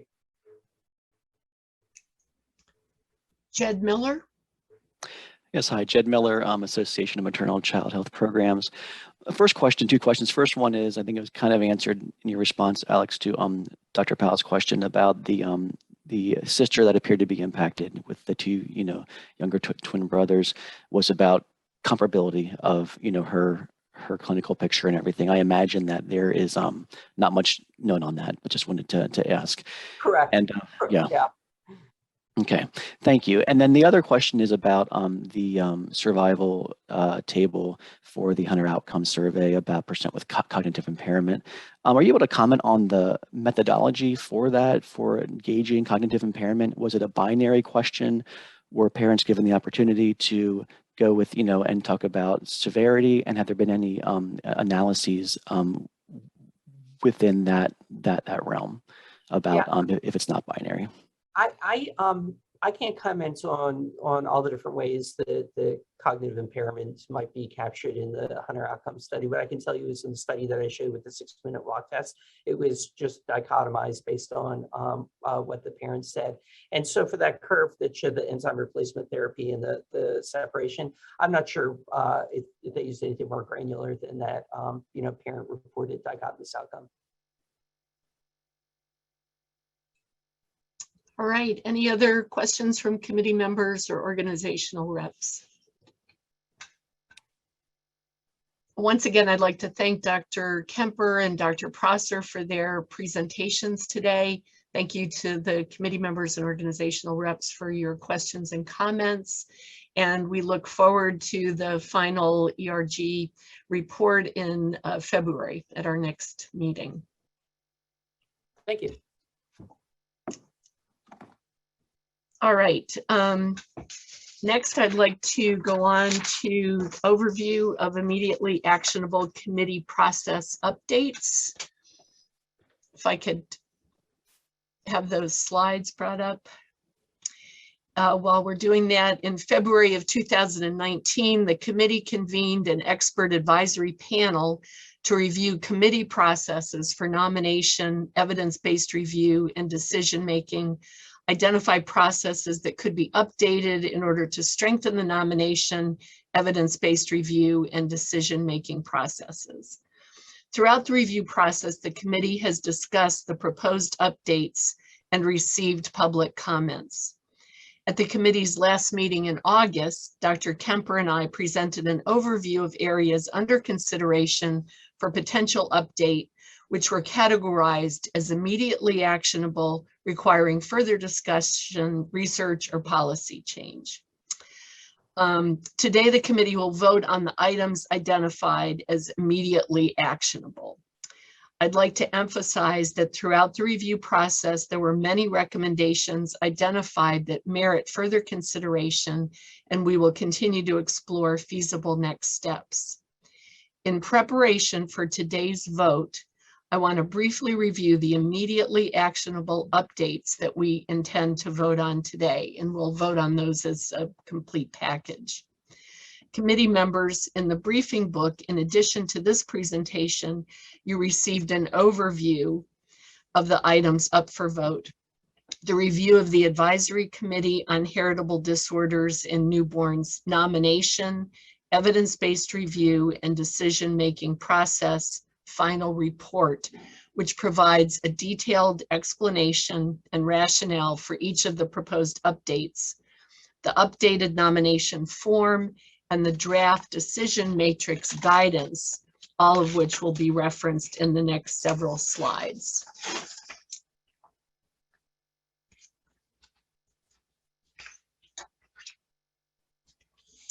Okay, so the main focus areas are the nomination form and process, the evidence-based review, assessing published and unpublished evidence, assessing public health system impact, and assessing stakeholder values, the decision matrix, and review of conditions on the RUSP.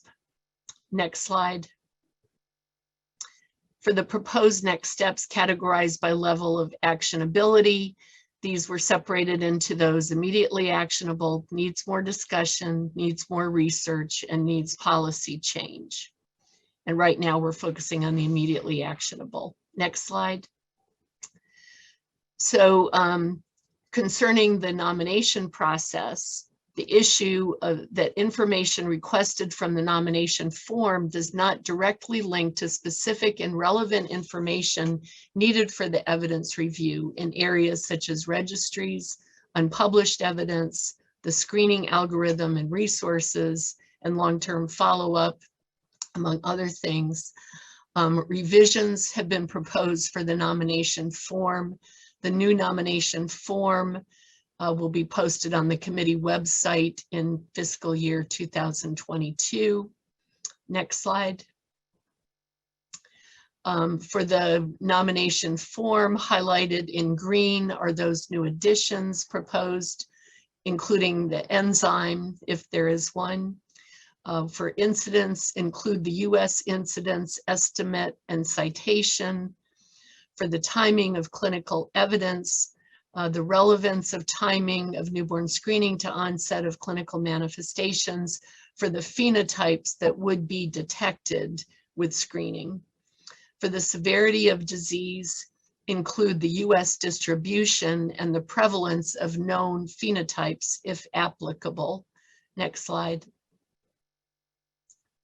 And regarding treatment and the modality of treatment, to describe the medical and clinical care required, whether that be drugs, diet, replacement therapy, transplant, or others, and identify which treatments are current standard of care. For clinical indications for treatment, what are the clinical indications, including the ages of treatment initiation, clinical symptoms or severity, among other indications. For the current standard of treatment identified above, what are the contraindications for treatment initiation? Regarding availability of treatment, is treatment and follow-up available in most hospitals, major medical centers, and describe the follow-up and specialized treatment centers which may be needed. Next slide. continuing with suggested changes for the nomination form regarding the validation of the laboratory test for the specimen sample. If it's not the dried blood spot that's being used, indicate any timing requirements in screening or specimen collection that would be needed. Regarding the screening tests, the platform and procedures include the number of samples run in high throughput, the instrumentation, whether tandem mass spec, digital microfluidics, or others, and if available, as part of multi-analyte platform. For disposables, the lab-based analysis or off-the-shelf kits, which ones are being used. If off-the-shelf kits, have these been FDA approved, and what are the vendors and suppliers if known? And for the modality of specimen sample for a tier 2 test, what type of method would that be regarding, and also regarding the screening test? Next slide. For analytical validation, and we had one suggested insertion of a word with this one. Has the CDC's newborn screening and molecular biology branch been contacted regarding these, and are other validation measures currently pending or available? And then for the timeliness, does the condition qualify as time critical from a timeliness perspective, requiring immediate medical attention? Regarding incidental findings, would there be, in addition to secondary findings, also incidental findings that would be discovered on screening? Next slide. For confirmatory testing methods, include sample specimen needed, whether it be blood, radiology tests, urine, tissue sample, biophysical tests, and if available, to include the sensitivity and specificity for clinical and analytical validation. Regarding regulatory status of confirmatory testing, is the test FDA cleared or approved? If so, include the year and the reference. Describe availability of confirmatory testing, information, sole source manufacturer, specialized testing centers, etc. Regarding short-term follow-up and diagnosis, how is the diagnosis confirmed, whether it's by laboratory or genetic testing, clinical evaluation, symptom onset, or other? When is the diagnosis confirmed, such as time to diagnosis by phenotype? And who can diagnose newborns with positive screens? Would this be a primary care provider, specialists, major medical specialty centers, etc.? Next slide. Regarding the any pilot studies that have been done, provide information regarding those pilot studies, whether done in the US or international, and if in the US, which sites, cities, or regions. In terms of screening methods and algorithms used, describe the screening method and algorithm. Attach a flow chart with pilot outcomes. Include confirmatory testing methods, again, whether genetic or other types of confirmatory testing that have been done. And in terms of the number of infants confirmed with the diagnosis, include the number of infants identified as having a positive screen and referred for confirmatory testing. Of those referred, the number of infants confirmed with the diagnosis, time to abnormal newborn screening and result obtained, time to diagnosis confirmed, and time to treatment initiation. For key outcomes of treatment, what are the key outcomes of interest? For which of these key outcomes is evidence available, and what is the follow-up period? What plans are there for longer-term follow-up of newborns detected early? Any studies with ongoing follow-up, clinician follow-up, or other? Population-based screening contacts, site reference if available, and or program contacts to follow up with about programs conducting prospective population-based screening, whether it be pilots or others. Next slide. For pilot studies or states that are already screening, include which states are currently screening for the condition, states that are currently mandated to screen for the condition, and states considering screening but not mandated. And with patient registries or databases, list registries or databases currently established for the condition. Are there unpublished data that would inform newborn screening? If yes, who holds these data? Next slide.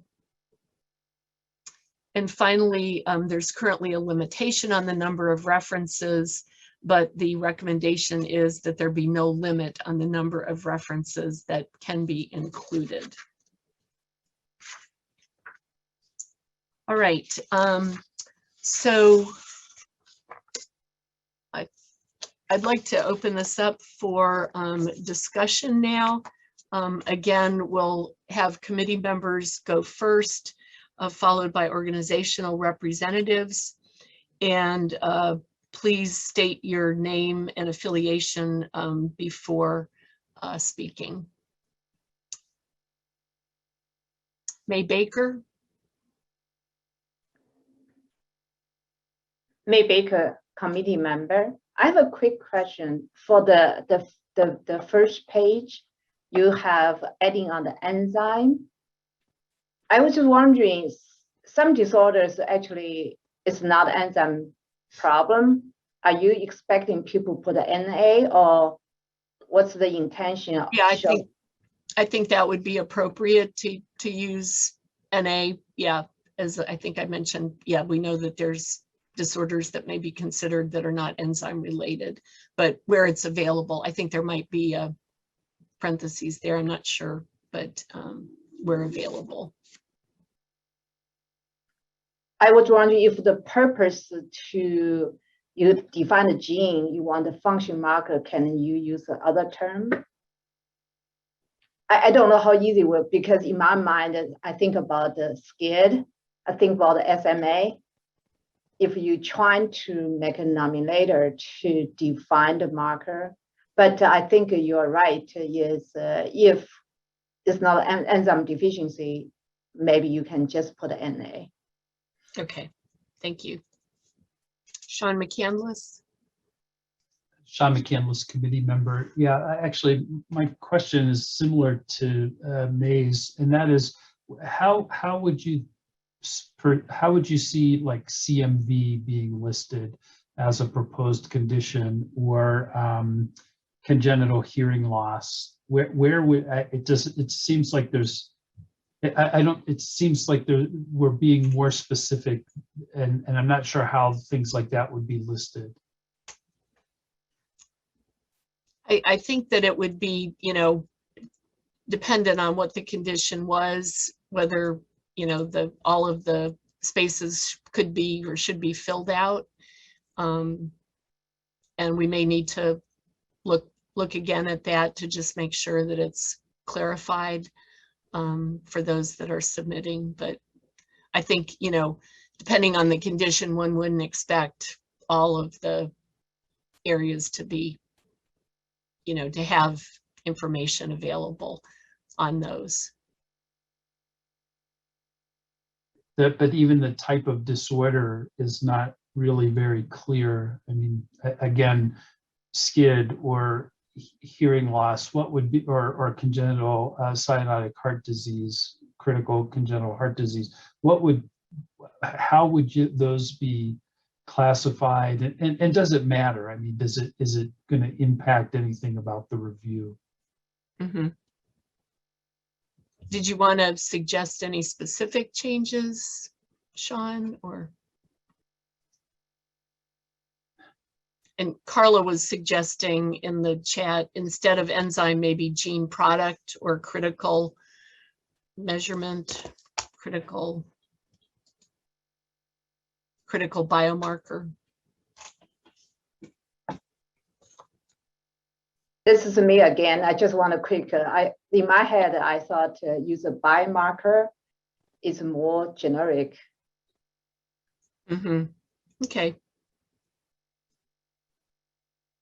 All right. Thank you for those suggestions. Jed Miller? It's Jed Miller, Association of Maternal and Child Health Programs. Also there on Section 1, Part A, Severity of Disease. The new content about it, including U.S. distribution / prevalence of known phenotypes, if applicable. Wondering, does that mean the distribution of phenotypes just relative to each other, or does that mean distribution with respect to race and ethnicity and possibly geography? Just curious if that term distribution has anything specifically intended for it. My understanding was that we were not going to ask for that specific information, but Alex may want to comment. Sorry, I had to find my unmute button. Yeah, no, I think the idea was just getting a sense of what the epidemiology is. So maybe instead, I don't have the document in front of me, I apologize, but maybe just referring it just to as the epidemiology of the condition in the United States. Okay, and can we just go back to the slides again? I wanted to finish up some additional things that will be included that we'll be voting on. So the next slide after this. So this was the nomination form, and then to go on to the evidence-based review process updates. To develop a systematic and transparent framework for incorporating expert-derived evidence. The ERG will expand current procedures for assessing the gray literature and incorporate standard procedures used in grade to collect expert-derived evidence to supplement unpublished evidence. Once relevant meeting abstracts or other unpublished sources have been identified in the evidence review, if information available is not sufficient to assess quality and bias risk, the ERG will request further information from the investigators and authors. Next, the registry data and other sources of data. The EAP meeting attendees agreed that conducting new analyses on unpublished data within the time frame allotted for review is challenging from a time frame standpoint, but also poses issues due to the data and analysis not being peer reviewed. So the actionable item is that registry and other unpublished sources of data will be considered and reviewed as unpublished evidence. Next slide. Current public health system impact findings regarding cost estimates are not widely generalizable to all newborn screening programs, especially regarding resources and costs. So the PHSI cost assessment results will report cost estimates in general terms versus point estimate ranges. Next slide.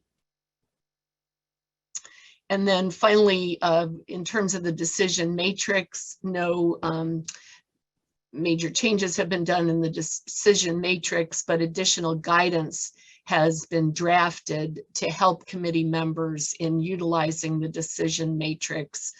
And this would include the purpose of the decision matrix, going over more detailed information regarding what is meant by net benefit, and giving descriptions for each criterion within the decision matrix that have been thought to be too limited, especially regarding some of the complex conditions that are being considered. So that was included in the briefing book, and at other times we've seen that. Next slide. So the summary of the immediately actionable updates to the nomination form, the evidence-based review, assessing published and unpublished evidence, the public health impact assessment regarding cost estimates, and the decision-making process regarding the decision matrix guidance.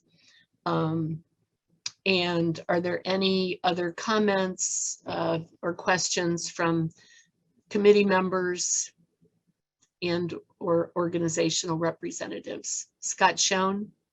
Hi, Scott Schoen, committee member. Thanks, Dr. Powell. So I just wanted to go back to what Sean and May were saying. Are we proposing a modification to what's in the briefing book, at least in the nomination form, for that segment that says gene? It doesn't say if applicable, or I went back and looked.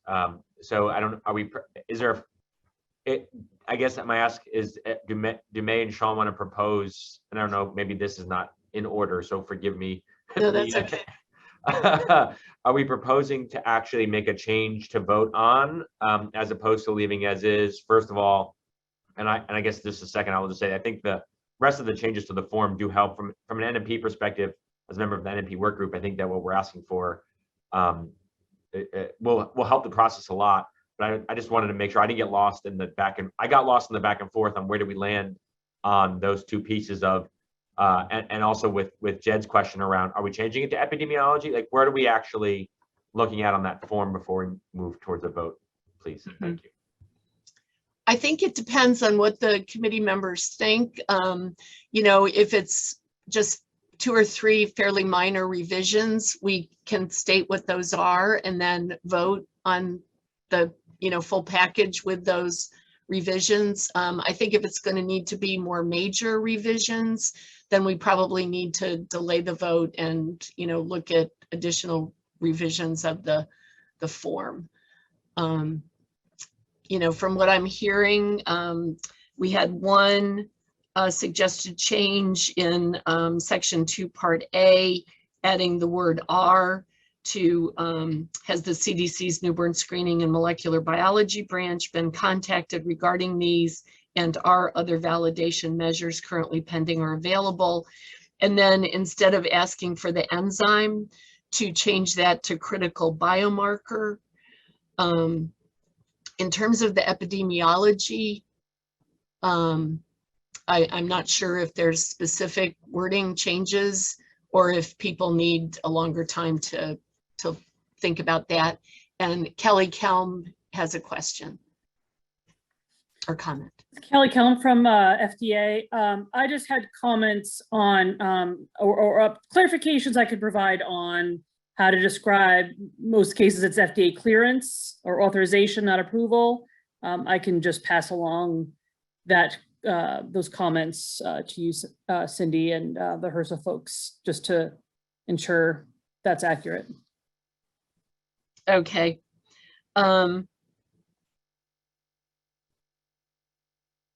Okay, I've gotten a bunch of messages from Mia, so I think it may help if Mia unmutes and gives us some guidance whether we should delay the vote, awaiting some of these changes that we could then send out to the committee members, or if we should go ahead and vote with the revisions.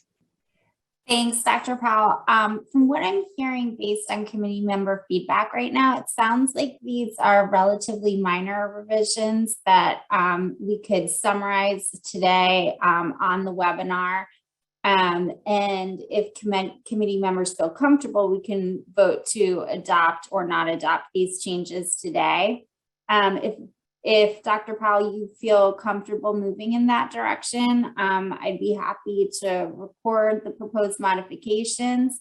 And after the webinar next week, I can send out the modified nomination form. So I defer to you, but I believe that based on the discussion today, we can still vote on this nomination form. Okay. If it's okay with Hersa, it's okay with me. So we will go ahead. And is there a motion to either approve or disapprove the updates to the nomination form, the methods for reviewing published and unpublished evidence, reporting cost estimates, and decision matrix guidance? And Alex said there's a clarification on the cost description that we need to put in, which is minor. Okay. So we'll have input from Alex and Kelly Kelm, and anyone else? So is there a motion to go ahead with approving these with the recommended minor revisions? This is Kyle Brothers, committee member. I move to vote, including those minor revisions, to approve. Is there a second? Jeff Roscoe, committee member, I second. Thank you. Does any committee member have a conflict of interest regarding this vote and the need to recuse themselves?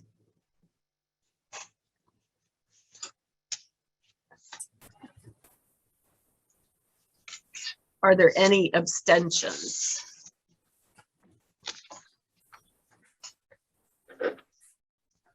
Okay, so committee members, I will read your name, and if you are voting to approve the updates, please state approved. If you object, please say oppose. May Baker? Approve. Jeff Brosco? Approve. Kyle Brothers? Approve. Carla Cuthbert? Approve. Jane DeLuca? Approve. Kelly Kelm? Approve. Sean McCandless? Approve. Kamala Mistry? Approve. Melissa Parisi? Approve. Cynthia Powell, I approve. Anna Marie Saranen? Approve. Scott Schoen? And Joan Scott? This is Michael Warren back on for Hersa. Approve. Okay, thank you. All right, so the committee has voted to approve the immediately actionable updates to the nomination, evidence-based review, and decision-making process with the minor modifications included. Members of the public, changes to the nomination form will not go into effect until January 2022. The DFO will post the updated nomination form to the ACHDNC website within the next few weeks.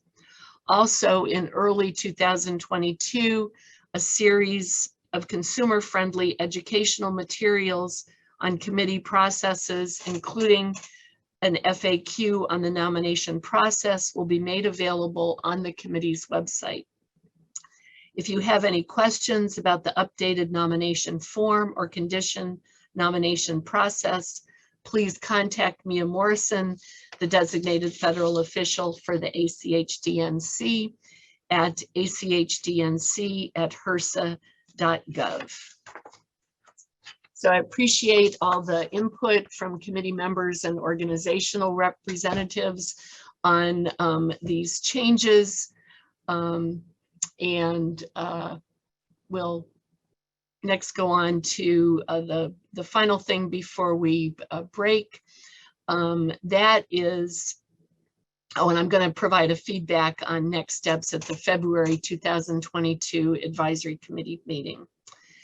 As I mentioned earlier, we will continue to consider recommendations that were generated through this process that require additional discussion, research, or policy change.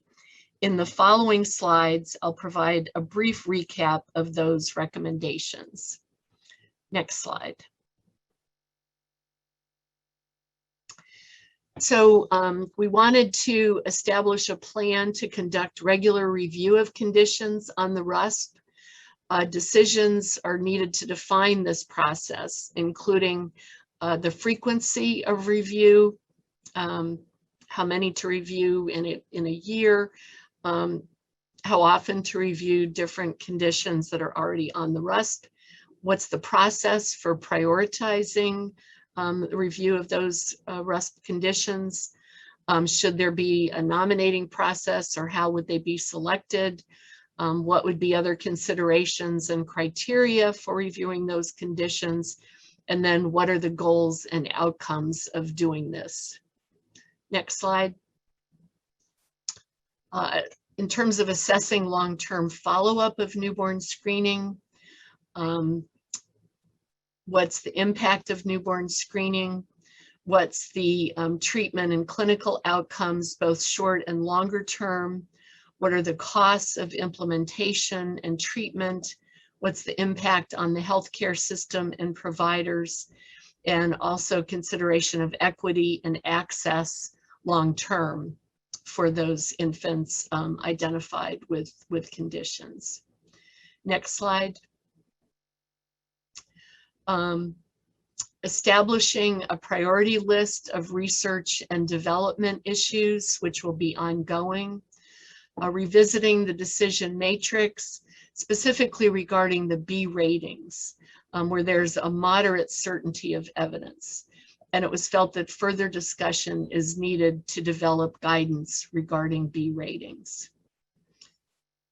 There has been a lot of interest and discussion about determining values and values of stakeholders and others, and including this in the decision-making process.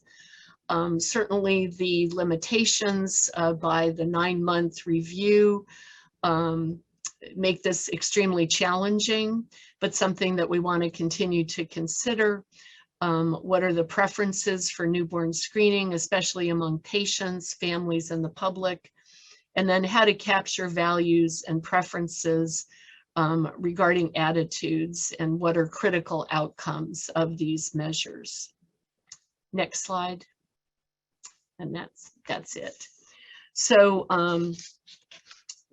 more to come regarding those issues. And at this point, we're going to break. Please note the schedule change. Once again, the committee will break from 12:15 to 1 p.m. Eastern time. And when we return, we'll begin at 1 p.m. with public comments. Thank you all. Welcome back, everyone. I think we can get started with our afternoon session. Still morning for some of you, I know.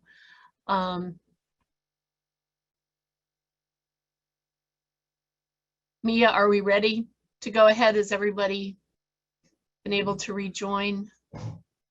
Yes, it looks like we can go ahead. Okay. I need to take the roll call again.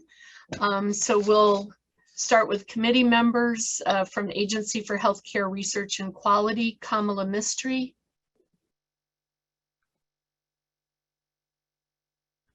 May Baker. Here. Jeff Brosco. I think he may be a little late in coming back. Kyle Brothers. Here. Jane DeLuca. Here. From the CDC, Carla Cuthbert. I'm here. From the FDA, Kelly Kelm. Here. From Hersa, do we have Joan Michael? Scott, I'm here. Joan, okay, thank you, Joan. Sean McCandless. Here. From NIH, Melissa Parisi. Here. I'm here. Anna Marie Saranen. Here. And Scott Schoen. Here. Okay, and from our organizational representatives, from the American Academy of Family Physicians, Robert Ostrander. I'm here. From the American Academy of Pediatrics, Deborah Friedenberg. Here. From the American College of Medical Genetics and Genomics, Max Munke.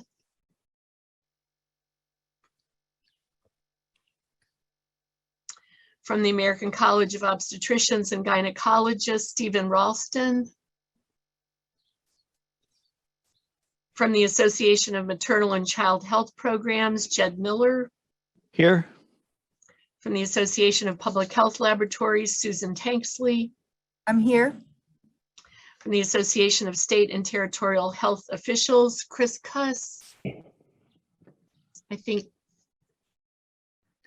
Unfortunately, I think he's sick, so we hope you feel better soon, Chris. From the Association of Women's Health Obstetric and Neonatal Nurses, Shakira Henderson.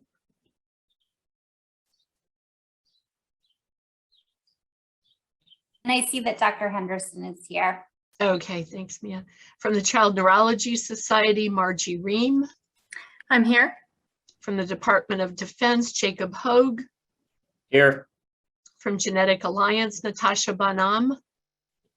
Here. From the March of Dimes, Siobhan Dolan. Here. From the National Society of Genetic Counselors, Kate Walsh-Bockley. I'm here. And from the Society of Inherited Metabolic Disorders, Georgianne Arnold. Here. Okay, thank you.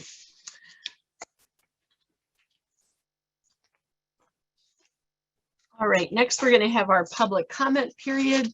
We received 3 requests by individuals to provide oral public comment to the committee today. Committee members received a written copy of their testimony prior to the meeting. The order that will go in is with Zhangji Hu, Nikki Armstrong, and Dylan Simon. Thank you, Dr. Power. Is it turn for me to speak? Can Yes. you hear? Yes, Okay, I thank can you. hear you. Thank you.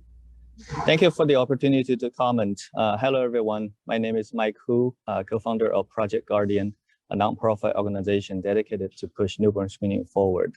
I'm a father of 3 boys. My 2 elder sons were diagnosed with MPS 2 in 2011.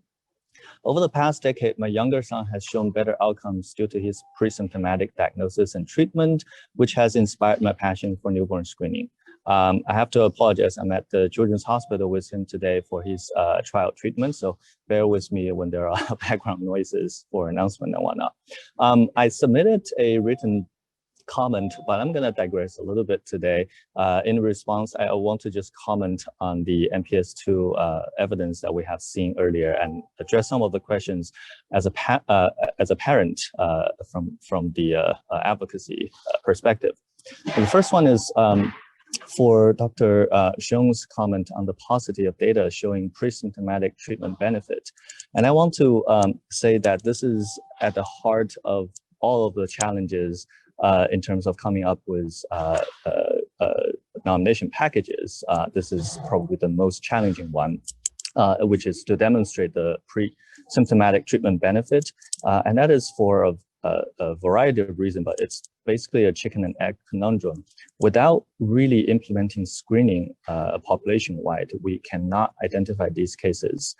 And we have to rely on sibling studies, case reports to show some of the benefits. So for the quantitative evidence that we're seeking, it is not going to come. And even though we have screening programs in Illinois and Missouri, kudos to everyone who's involved in enabling that, the slow progressive nature of the disease means it's going to take quite a few years before we can see anything quantitative. And so, we're still early on in the screening process, and that's why there's a lack of evidence, if you will.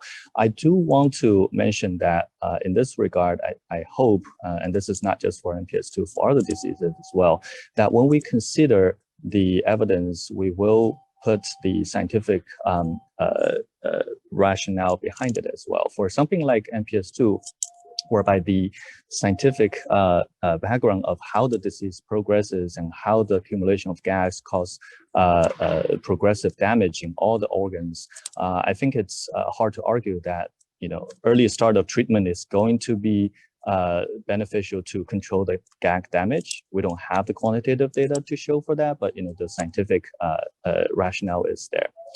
The other one is for the 6-minute walk test. And what does 33 meters really mean in terms of the gain? I think Dr. Friedenberg has provided some background on that. I want to comment, as a family, when we joined the HOS study 10 years ago, this was immediately a problem to us because 6 minutes is just not meaningful for these boys. You can see the clear difference between mobility for my older son and my younger son, but both of them can hike, at least 4 miles at that time. So 6-minute walk test is just nowhere near the limit. And even today, 10 years later, my older son can still walk up about a mile. But if you see the boy himself, you'll be immediately able to tell that he is severely affected, right? So I think in this case, it's probably an inappropriate choice of metric to measure. In that regard, I think the potty train is a much better measure for future study purposes. And the final one that I want to comment on is for Dr. Baker and Dr. Candelas mentioning the variant of unknown significance in the pilot screening programs. I think these cases are slightly different from the typical VOSs that we hear about because they have some priors, not entirely from healthy background. They did screen positive. So the interpretation of that is a little bit different. And we've also heard from Dr. Kemper's presentation that private mutations, at least in the case of MPS2, are frequently seen and hard to interpret, right? So I think the solution to that, at least to some extent, is once we have screening, the accumulation of data will push us to better and better interpretation for future cases. I had my comments focused on test performances for screening in terms of false positives and false negatives. While I'm running out of time, I just want to make a quick comment on false positives. As we know, there are real reasons why we ask for high specificity. And as a previous molecular diagnostic test developer, I know exactly why we ask for that. But at the same time, as a patient family, I think we should consider not just the ethical and social impacts for false positive screenings, but also the ethics and inequitable consequences of not screening to the affected babies and families, which in most cases, those are devastating consequences. And so the question to pose to everyone for consideration is, can our society as a whole shoulder more of such burdens, undesirable as it may be, so that the horrible impacts to the affected families and babies can be alleviated? And at last, I want to leave you with a quote from Mr. Winston Churchill. Perfection is the enemy of progress. We know that no screening tests are perfect, and let's keep that on our minds as we pursue progresses in newborn screening for our future generations. Thank you for your attention. Thank you for your comments. Next, we'll hear from Nikki Armstrong. Thank you. Can you hear me okay? Yes. On behalf of Parent Project Muscular Dystrophy and the Duchenne patient community, thank you for the opportunity to speak today. My name is Nikki Armstrong, and I serve as the Newborn Screening Program Manager for PPMD. I am pleased to provide an update about our Duchenne newborn screening pilot in New York State today. We are so excited to share that we completed recruitment on our Duchenne newborn screening pilot. Over the 2-year pilot conducted at the epicenter of a pandemic in New York City, we were able to screen more than 36,000 babies for Duchenne. Of those newborns, 42 babies have been referred to genetic testing because the initial screen indicated increased risk. While some follow-up testing is still ongoing, as of this week, we have identified 4 boys with Duchenne or Becker and 1 carrier female. The incidence of 4 boys out of about 18,000 male births is consistent with past research showing an incidence of about 1 in 5,000 males. Our pilot was conducted through a unique model that utilized tools, resources, and expertise at PPMD, the Newborn Screening Translational Research Network, and the New York State Department of Health. There was funding support from PPMD and an innovative pre-competitive funding consortium that was comprised of biopharmaceutical industry partners who all have a commitment to early diagnosis and intervention in Duchenne. The pilot is guided by an amazing steering committee comprised of representatives from federal agencies, provider groups, and from key Duchenne stakeholder communities. The pilot itself utilized the FDA-approved CK-MM assay. Our Duchenne effort has convened experts and established the partnerships required to implement nationwide newborn screening for Duchenne. PPMD's Duchenne newborn screening program incorporates expertise from leaders within NIH, HRSA, FDA, CDC, AAP, the ACMG, past Duchenne pilots, the broader newborn screening community, the industry partners, and the Duchenne community. But as you all know, a pilot is just one of the first steps in the journey to building a nationwide newborn screening system. We are deep in the trenches of the next steps, compiling the rough nomination package for future consideration by this committee. We're reviewing the evidence from our community's decade of work in newborn screening and infrastructure development, reviewing the the New York State pilot, other newborn screening pilots for Duchenne that are ongoing. And we look forward to engaging with you throughout this over the next coming months. And while data collection, analysis, and publication of the data from the pilot is ongoing, really, this effort is about changing the journey for the babies and families who are served through a newborn screening system. The families that have been identified with a child with Duchenne or Becker are now being supported by their primary providers with materials that were specifically created to help those providers care for newborns with Duchenne. The families were referred to expert follow-up care in the health systems associated multidisciplinary neuromuscular clinics. Families are being offered the option of participating in clinical trials when relevant, as well as connection and support from early intervention referral services, advocacy organizations, and families in our community. And of course, we're going to track the outcomes of these babies and families to see how they differ from those whose diagnoses occur as a result of the typical and extensive odysseys later in childhood. We are incredibly grateful to all of our partners, and especially the leadership within New York State, within the state laboratories, the birthing centers, the specialty clinics, and primary provider sites. We are grateful to all those working with us to ensure that these babies identified through this program are receiving the most immediate, expert, and comprehensive follow-up care possible. So today, we would like to extend our gratitude to the families, experts, and partners who have helped us get this far.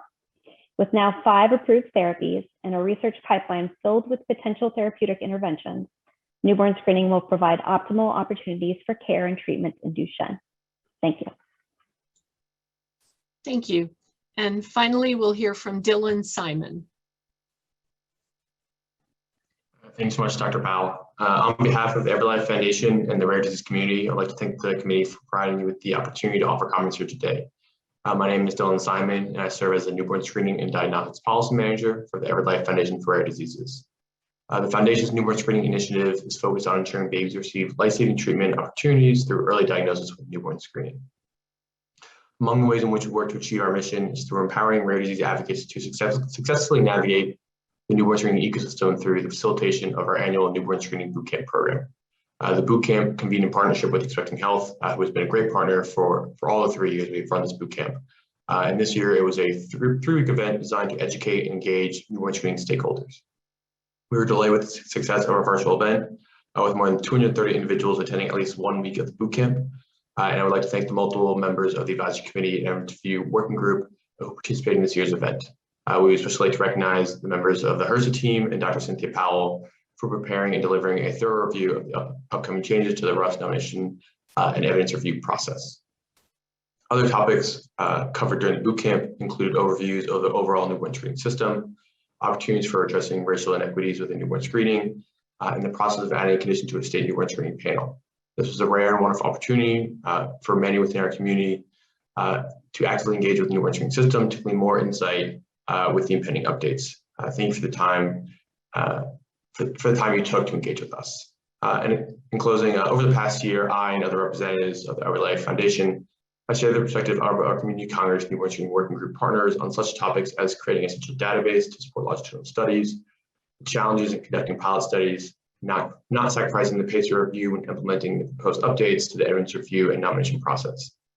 Today, our remarks will focus on areas of education and opportunities for continued community engagement.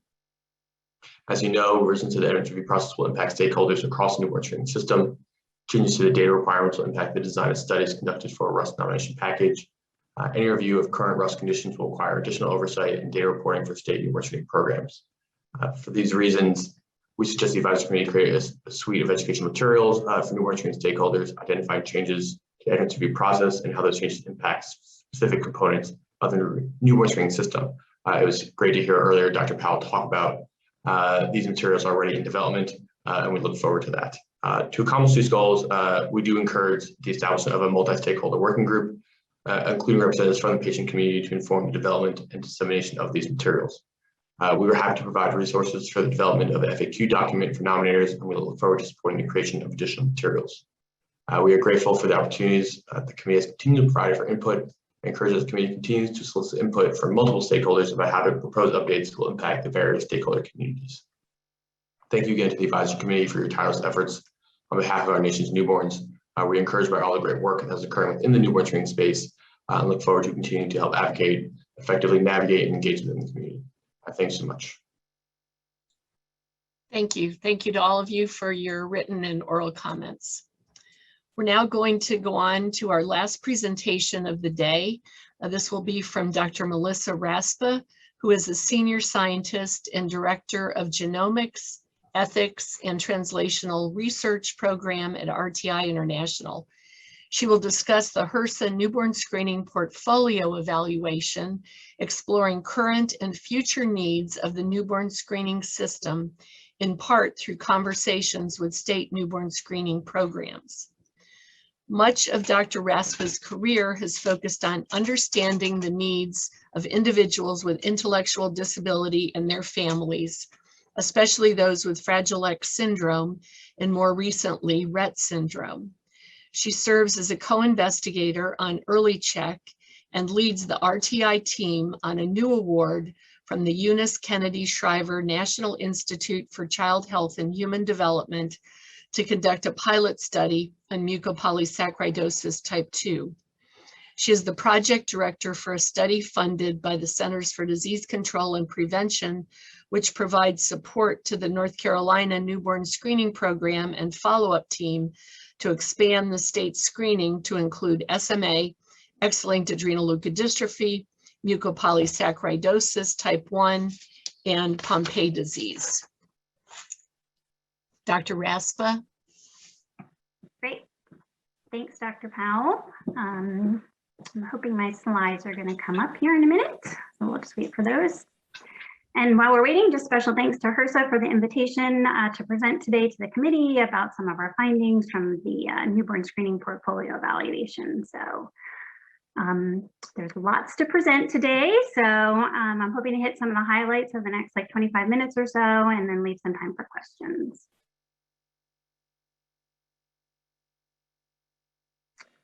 Not seeing the slides. I don't know if you all are.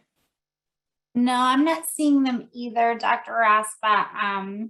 LRG, are you having some, are you able to locate? Yeah, it says it's sharing from the screen, but I'm not seeing it being shared. So I'm gonna try resharing a couple of times. Okay. Okay, thank you.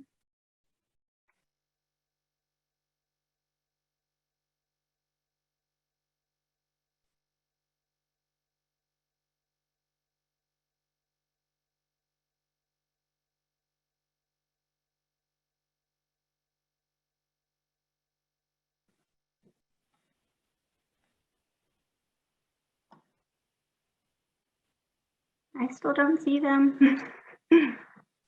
Emma, should I try sharing my screen?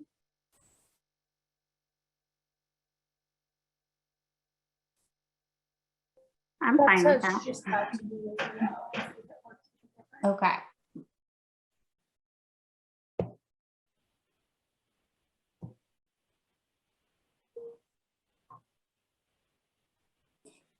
Yeah, Emma, we still can't. Oh, there we go. I see them.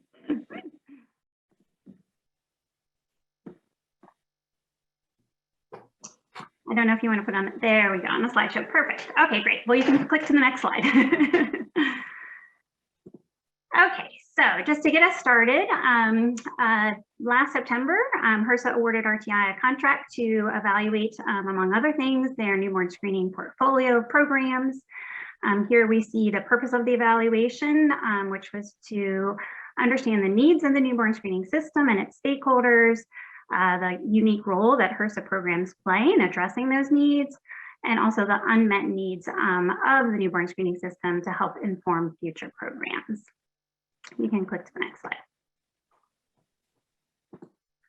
So this is a lot, but I'll walk you through it. So we shaped the evaluation around the goals of the newborn screening system, as was specifically described in the Newborn Screening Saves Lives Authorization Act of 2014.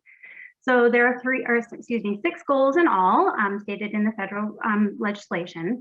So that first goal, goal 1, is kind of our broad overarching goal, whose aim is to enhance, improve, or expand the ability of states to improve, to provide screening and counseling. Goal 2 next focuses on the provision of education and training and technical assistance to both lab and other healthcare professionals. Goal 3 really centers on follow-up and treatment by seeking to establish, maintain, and operate a system to access and coordinate services.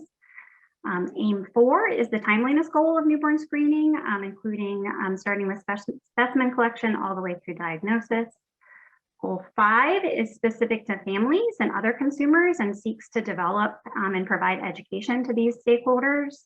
And then that bottom goal, Goal 6, is really the ultimate goal of newborn screening and aims to improve health equity and health outcomes, reduce morbidity and mortality for all individuals and families through the provision and improvements to the quality of services. So we'll use these 6 goals kind of throughout the presentation to kind of really frame the project and the results. Next slide. So the evaluation focused on just 6 of HRSA's current or former newborn screening programs, and the 6 programs are listed here. So the first one, the Newborn Screening Data Repository and Technical Assistance Program, also known as New Steps, the Quality Improvement in Newborn Screening Program, also referred to as New Steps QI, Newborn Screening Family Education Program, the Newborn Screening State Evaluation Program, which was money directly provided to states, the Newborn Screening Implementation Program regarding conditions added to the RUSP, and then finally the Improving Timeliness of Newborn Screening Diagnosis, which was known as New Steps 360. Next slide. Okay, I'm going to walk you through our evaluation methods, and on the next slide you'll see also our evaluation questions. Okay, so these are the 4 evaluation questions that I'm really going to focus on today. We had others, but this seemed most appropriate to focus on for the committee. So the first question there you can see is, to what extent has the portfolio of programs as a whole contributed to achieving HRSA's overall newborn screening program goals? The second is, what are the current needs of the newborn screening system? The third are, what are the unmet needs or gaps that currently exist in HRSA's portfolio? And then finally, what are the expected needs of the newborn screening system in the future? Next slide.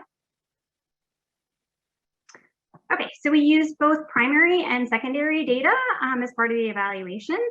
For the primary data collection, we engaged with 52 stakeholders from a variety of different groups, including program grantees, newborn screening program staff, both lab and follow-up folks, parents, representatives from patient advocacy groups, clinicians, and subject matter experts.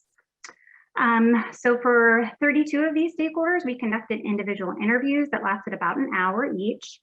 And then the remaining stakeholders participated in one of 6 different focus groups. Those are a little longer, about 90 minutes each. For the secondary data, we reviewed grantee reported materials and obtained some data from outside sources, including timeliness data from New Steps. We also conducted a scoping review of the newborn screening literature based on literature that was published in the last 10 years. Over 700 articles were found and assessed to determine whether or not to include. In the end, we included just over 100 full text articles in our review. We also did an environmental scan of newborn screening websites and different partner organizations such as Baby's First Test, and even information that was posted on the committee's website. Next slide. So not surprisingly, we had a wealth of information from these 2 sources of data. So I'll just walk you through our analysis approach. So first, the interviews and focus groups were recorded and then later transcribed for analysis. Kind of given the quick turnaround that we had and timelines on the project, we really wanted to use what's called a rapid turnaround analysis technique to help really distill the information. So we created an Excel template that helped to kind of organize all of the information from the interviews and the focus groups. We then took the notes and the transcribed transcripts and used what was called a tagging procedure, kind of similar to what you would do in vivo, to code the data. And we looked for overall themes, but then aligned it with the newborn screening goals that I mentioned, the 6 goals, and then the evaluation questions. Next, the team summarized the findings both within the stakeholder groups and then across the stakeholder groups. And then finally, what we did was kind of merge the information from the primary data collection with the secondary data collection. And we had similar templates and forms that we used to kind of abstract data from the lit review and the environmental scan. Next slide. Okay, As I mentioned, I'm going to walk you through, there's a lot of the evaluation findings. Like I said, it's organized by the 6 goals of the newborn screening system. So for each, we're going to start with kind of this overarching slide that provides like a high level summary. And I often included a quote from one of the stakeholders to really describe how well the program, the newborn screening portfolio is achieving this goal. And then on subsequent slides, I'll talk about the current and future needs that were raised by the stakeholders, as well as some potential solutions to address those gaps and needs. So here you see goal 1. Again, this is that overarching goal to enhance, improve, or expand the ability of states to provide screening, counseling, and healthcare services to newborns and children. And overall, HRSA's programs have really made tremendous progress in creating a more efficient and proficient newborn screening system over those years. In particular, HRSA funding has helped to really support states to expand their newborn screening panels to include conditions that have been recently added to the RUS. You can see there on the right-hand side is the quote from one of the stakeholders. "I don't think we could do what we do without HRSA programs. They're the ones that help us move forward. They connect us with other states. They provide us with screening algorithms. I would say these programs are our go-to on screening." Next slide. Despite this, there were still some current and future needs that were raised during those discussions with our various stakeholders, and I've listed several here. So first theme here is that really there's a need for additional federal guidance to help improve what one stakeholder called a quote patchwork system of newborn screening. In particular, stakeholders mentioned discrepancies across states, as well as duplication across states that would really need some additional federal guidance to help better understand and kind of connect to the system as a whole. The second need was the ability of state newborn screenings, or of state programs and the newborn screening system as a whole to really keep pace with new treatments and screening technologies. In particular, stakeholders were really concerned about the feasibility and readiness of states to implement these conditions, especially things like sequencing techniques in states as they became more readily available, and subsequently also access to new treatments and therapeutics for identified babies and their families. Finally, stakeholders highlighted the need for enhanced data interoperability. States and many stakeholders really spoke to the need for a better public health informatics infrastructure in order to increase efficacy and testing accuracy and really improve outcomes all throughout the newborn screening system. Next slide. So some potential solutions that were mentioned by stakeholders to address these gaps and needs included better collaboration among all federal agencies and different funded programs that have a stake or focus on newborn screening. So not just HRSA, but all programs and all federal agencies. A second potential solution was increased, as I said, in federal guidance to really help reduce state-to-state variability, including specifically mentioned was guidance on how quickly states should begin screening for new conditions once they're added to the RUSP. A lot of the state-to-state variability was around how quickly conditions get added to the RUSP across different states. Another potential solution focused on investments in expanding the newborn screening workforce. Not a surprise to probably many folks on the call. Through lots of different options, both direct support to states, training programs for students, certification programs for providers, and also possibly incentives to staff who are currently working in newborn screening. For example, someone mentioned something similar to the NIH loan repayment program for folks. Another possible solution that would really kind of complement this evaluation that we did at the federal level was to really focus on state level evaluations of individual programs, newborn screening programs at the state level. That could include conducting evaluations or a needs assessment in order to really assess effectiveness, define needs, and kind of determine improvement plans.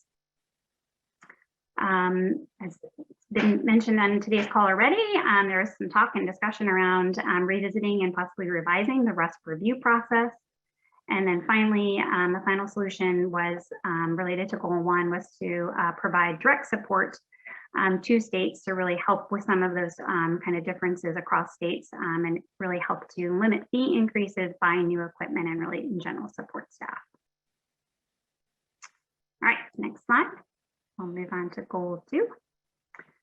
Okay, so this one again, just to remind you, is the provision of education, training, and TA to lab personnel and other genetics and healthcare professionals. So overall, HRSA programs have provided really strong support on training and TA for lab and follow-up staff.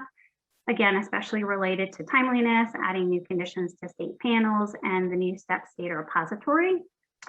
However, one area that has had a little less focus is education of healthcare providers. You can see the quote there on the right. HRSA's newborn screening programs are making huge efforts to provide education and training in TA. It's continuous and every month. It's really unprecedented the amount of time and energy spent, even during this past challenging year, to provide opportunities for people to enhance their skills and move forward with different projects, whether it's in the laboratory or with education and training. Next slide. So despite all those successes, there were some current and future needs mentioned by stakeholders in relation to kind of goal 2. So these are kind of the 2 big bucket themes. Additional training and TA for state staff was mentioned, both lab and follow-up. And some particular topics that were mentioned by stakeholders included data analytics, guidance on how to add new conditions to state panels, long-term follow-up and data collection methods, among others. In particular, several stakeholders mentioned that there were some smaller or maybe under-resourced states that may need more TA than other states who are maybe larger or more well-equipped. A second training and TA need was again targeted specifically around healthcare providers. Some more information is needed to help educate providers around newborn screening, how to communicate with families after a positive screen. Providers also need education and training about new RESP conditions, including what resources are available and what steps the family should take next. Several folks mentioned maybe a possible way to address some of these needs is maybe through increased awareness of currently available resources, including the communication guide that's on the ACHDNC website and sheets for providers. Next slide. Okay, so here are a couple potential solutions to address the gaps in needs. First, not surprisingly, providing training and TA around to a variety of stakeholders around a variety of different topics. For example, specialists could be provided with more information about confirmatory testing and follow-up guidance. Hospital staff could receive training on how to collect dried blood spot specimens, and lab staff need continued support on new screening methods, evaluating cutoffs, and communicating with follow-up staff. In addition, a second potential solution could be the rethinking of different models or methods for providing training in TA. For example, states, one suggestion that was offered was that states who receive funding as quote unquote early adopters could serve as formal mentors to those who receive kind of the next round of funding. So it'd be kind of a train the trainer type approach. Specifically targeting PCPs through the use of CMEs or maintenance of certification credits was also mentioned as a potential strategy. Next slide.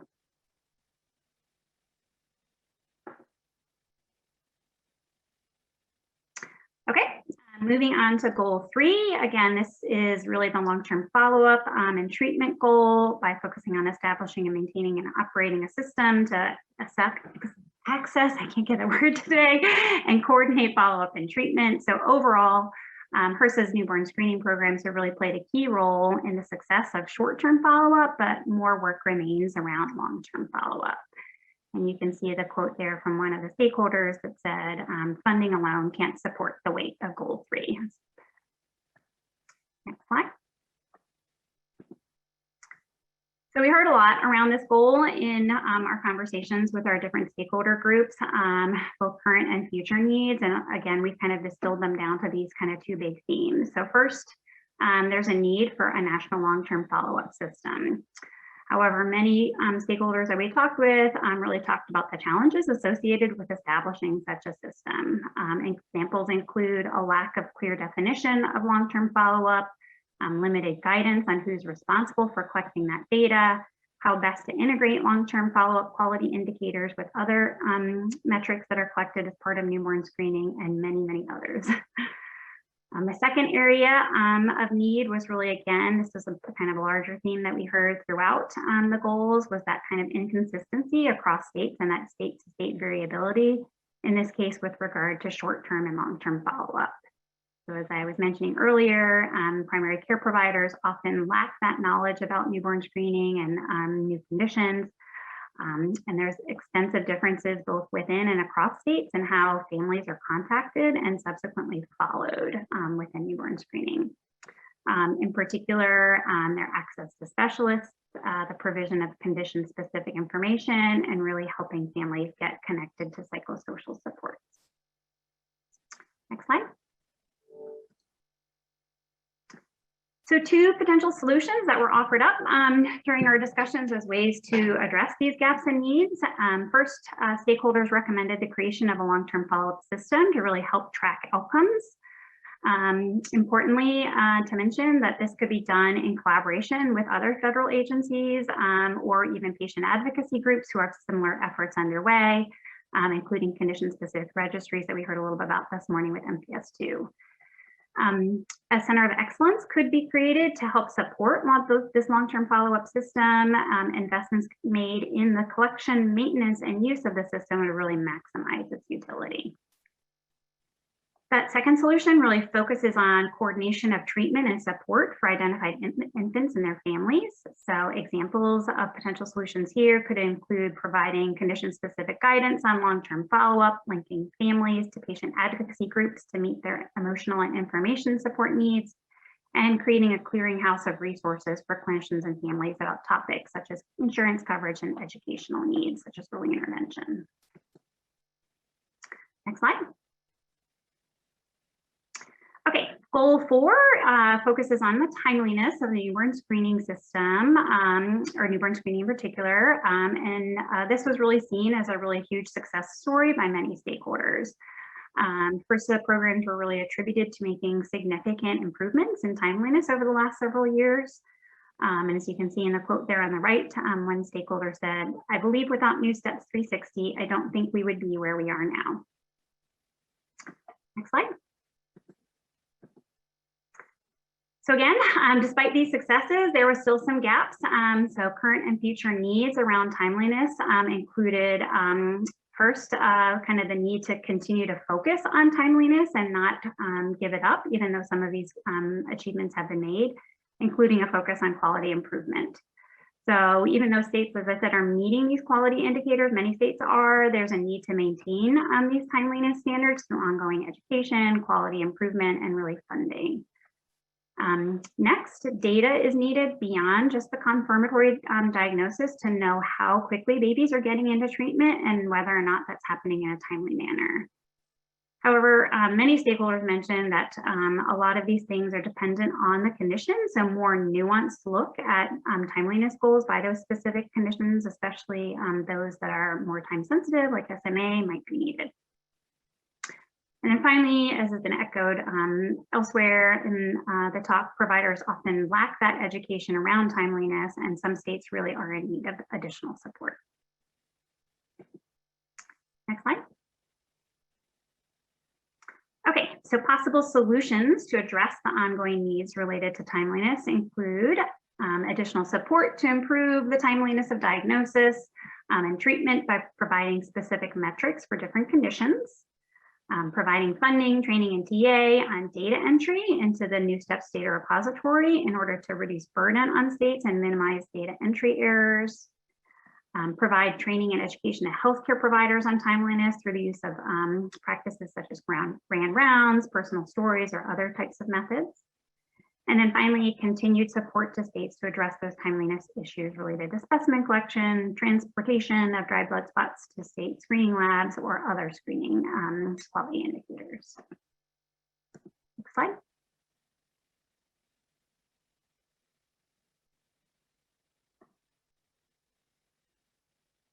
Thank you. Okay, so moving on to goal 5. Again, this is looking at education of families and other consumers. We found that both current and previously funded HRSA programs have really increased the amount and quality and availability of educational resources. In addition, these resources were really perceived by many to be really high quality. However, one of the things that we heard from stakeholders was that some materials may lack visibility or might not be getting into the hands of people at the right time. So you can see the quote there again on the right. We probably lean on them, HRSA, for a lot of our parent education. They've been able to give us some documents we can actually put our own state logo on. So we don't have to be the subject matter experts, which is great.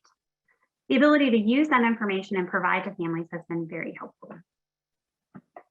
Okay, we can go to the next slide and talk a little bit about current and future needs related to Goal 5. Again, focusing on kind of education of consumers, we heard a couple of these different themes here. First, additional work is needed on how best to disseminate materials, both information that's sent to families from the prenatal period all the way through postnatal. Stakeholders also mentioned the format, tailoring, and consistency of the materials. Not surprisingly, we all know many parents typically seek out information after screen positive online, and there was really a lot of attention paid to the need to make sure that the materials that families are finding are of high quality and have a good consistency across states and are accurate. Additionally, stakeholders mentioned that there's a need to kind of tailor some materials to specific types of consumers or groups of consumers. Next slide. Okay, and the solutions that were offered up by the stakeholders around Goal 5 were really around developing materials that can target and reach a diverse group of audiences, including creating materials that are relevant, like I said, at different points in time. A big focus was on kind of thinking through effective dissemination strategies to really help with that increased visibility of materials. Stakeholders mentioned some of these kind of hard to reach stakeholder groups such as OBGYNs, primary care providers, and other specialists that are really been historically hard to reach, but that there need to be some creative strategies in order to get that information out into the most appropriate hands. Parents and consumers are also needing more education on new conditions that have been recently added to the RUSP, but partnering with patient advocacy groups was seen as a potential avenue to really help with that development and dissemination of educational materials. Okay, last goal, moving on, next slide to Goal 6. As I said, this is kind of that ultimate goal of newborn screening. To help improve health equity and outcomes for all individuals with genetic conditions. So HRSA continues to make improvements in health equity and health outcomes through kind of a variety of different avenues, in particular providing support and training and TA to different stakeholders and really educating different diverse groups of families, especially those from medically underserved populations. Next slide.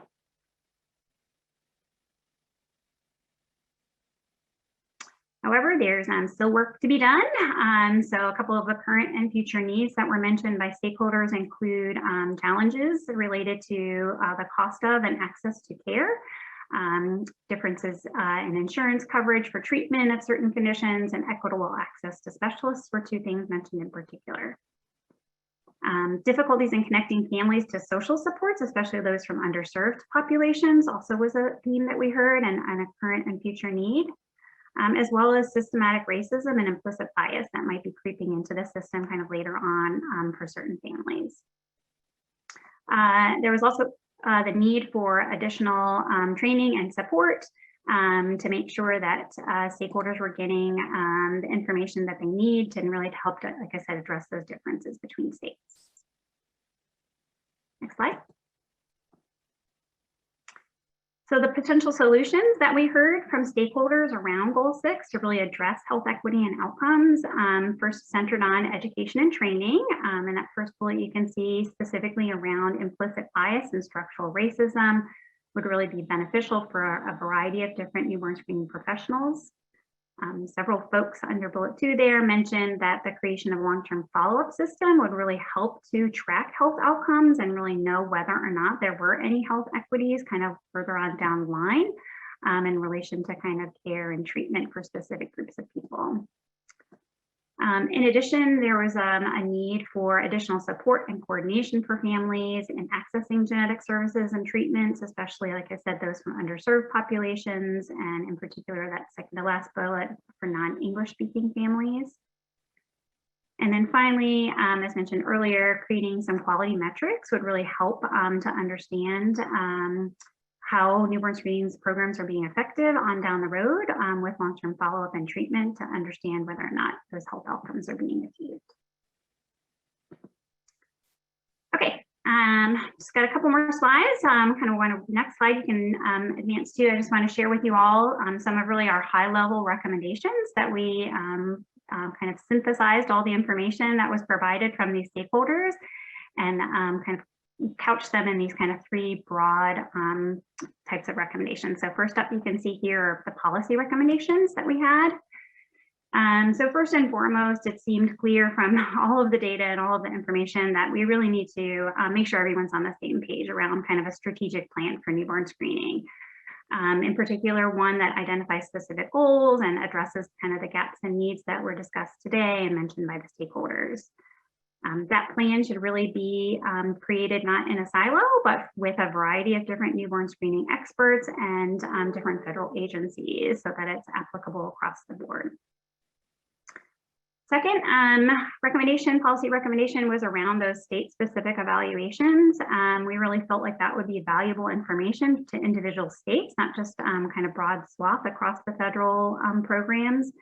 That some states might find it beneficial to do a needs assessment or more of a process evaluation to really identify areas for improvement and help them to kind of think through and prioritize next steps.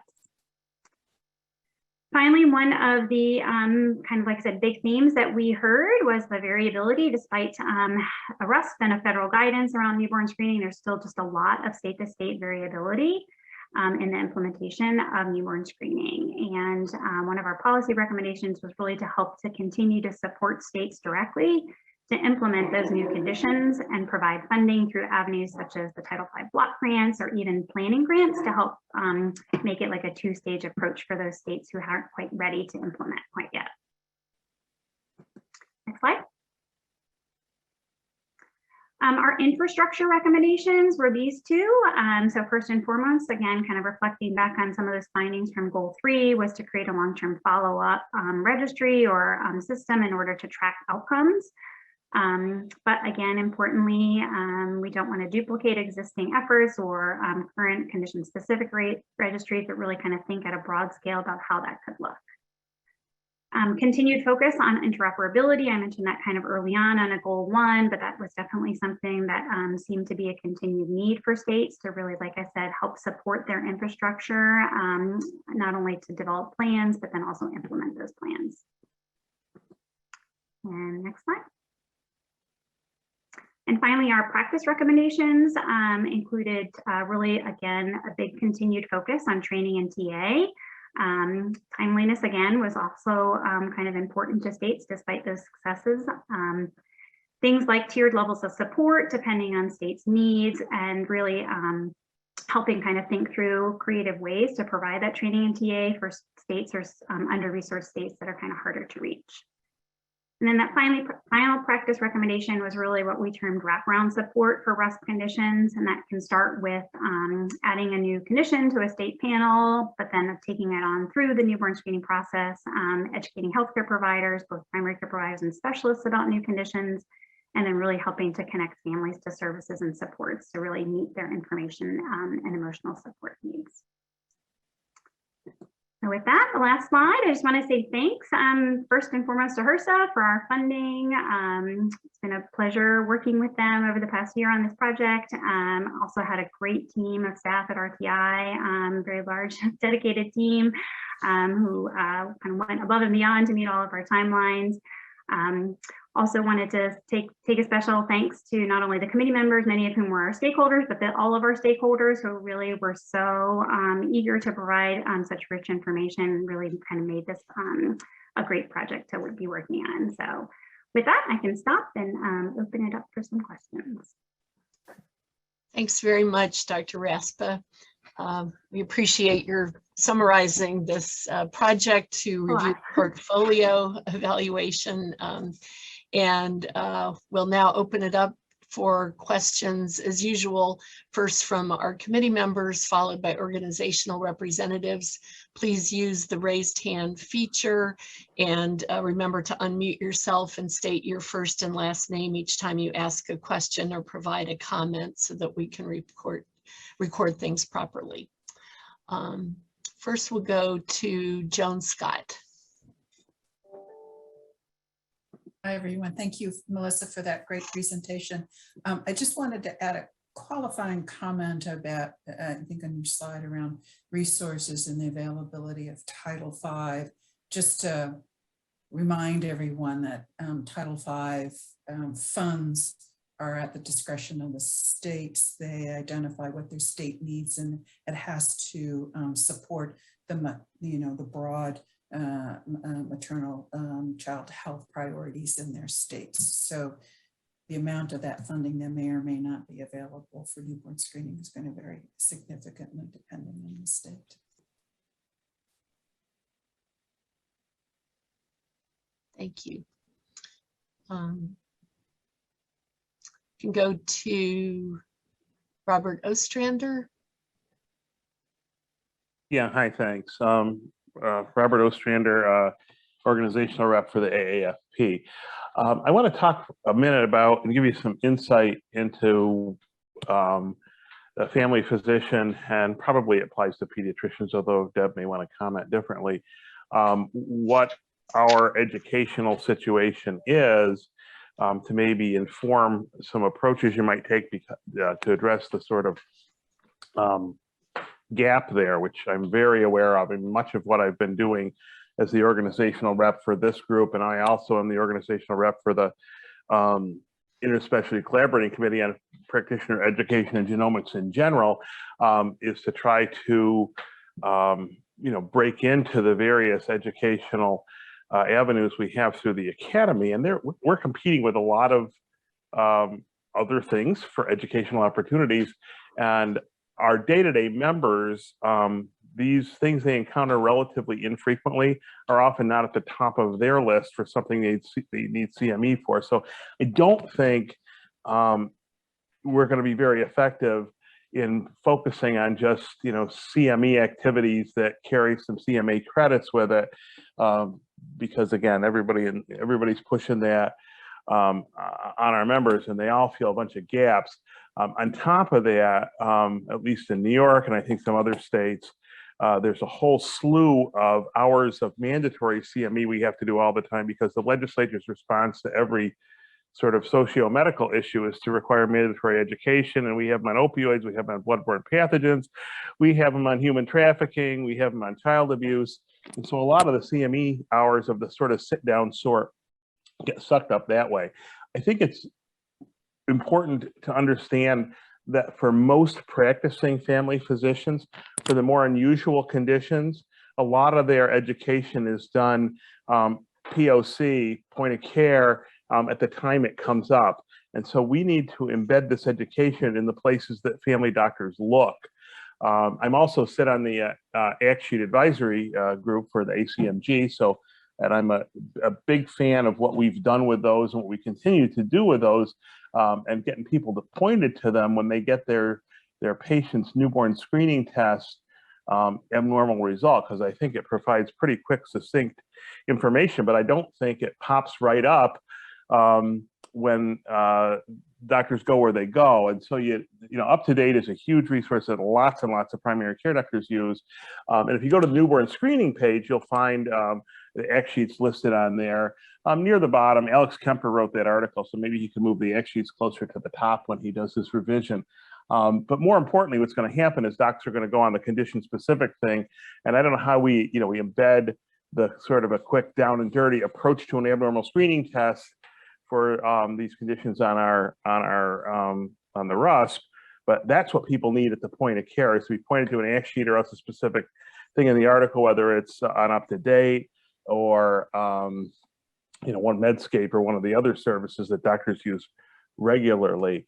But I think that's going to be our challenge, is to figure out how to make this stuff pop up with whatever search engines the primary care doctors use when they're confronted with this. Because, I have a hard enough time convincing the academy and all these, various avenues, whether it's a journal or the meetings, to do something on genetics in general. I mean, I finally got a pharmacogenetics one in this year, but expect to get a big piece on newborn screening in more than infrequently, and then have people look at it. It's going to be an uphill battle. So that's kind of my insights, as we're, this education work group or whoever is going to work on this thinks about ways to enhance primary care physician education. Thank you. Thank you. Melissa, did you want to comment? Yeah, I agree with many of the points Dr. Ostrander made. Certainly we heard not only for families, but for providers is quite a challenge, right? In trying to get them kind of put their attention to newborn screening. And certainly that point of care is a great strategy. I think it's, like you said, trying to figure out how to do that. That's kind of still a little bit of a puzzler. I think about, I always say I'm not a trained clinician, I'm a researcher, but I think about, well, what does a clinician do when they have a patient come into their practice who has cancer? How do they know where to turn to for information, or how to, put them in touch with kind of the specialty team to really treat cancer? So, some of those kind of thinking along the lines of what happens normally, I don't know if that will provide any insights into newborn screening, but certainly maybe something to consider. I said more or less what I said. They go to UpToDate, and they, plus or minus contact, their regional specialists. And I think, folks here would probably, in general, would maybe reach out to their neonatal specialist, depending on how remote they are. But I mean, that's the normal workflow. And I think you need to embed your education projects into normal workflow. Natasha Bonham. Natasha Bonham, org rep for Genetic Alliance. Melissa, kudos to you for doing so much in such a short amount of time. In what, a little less than a year or so. There's so much information here. I feel like you probably could have spoken for a lot longer. So thank you for this. This is really helpful. I have a couple comments and questions.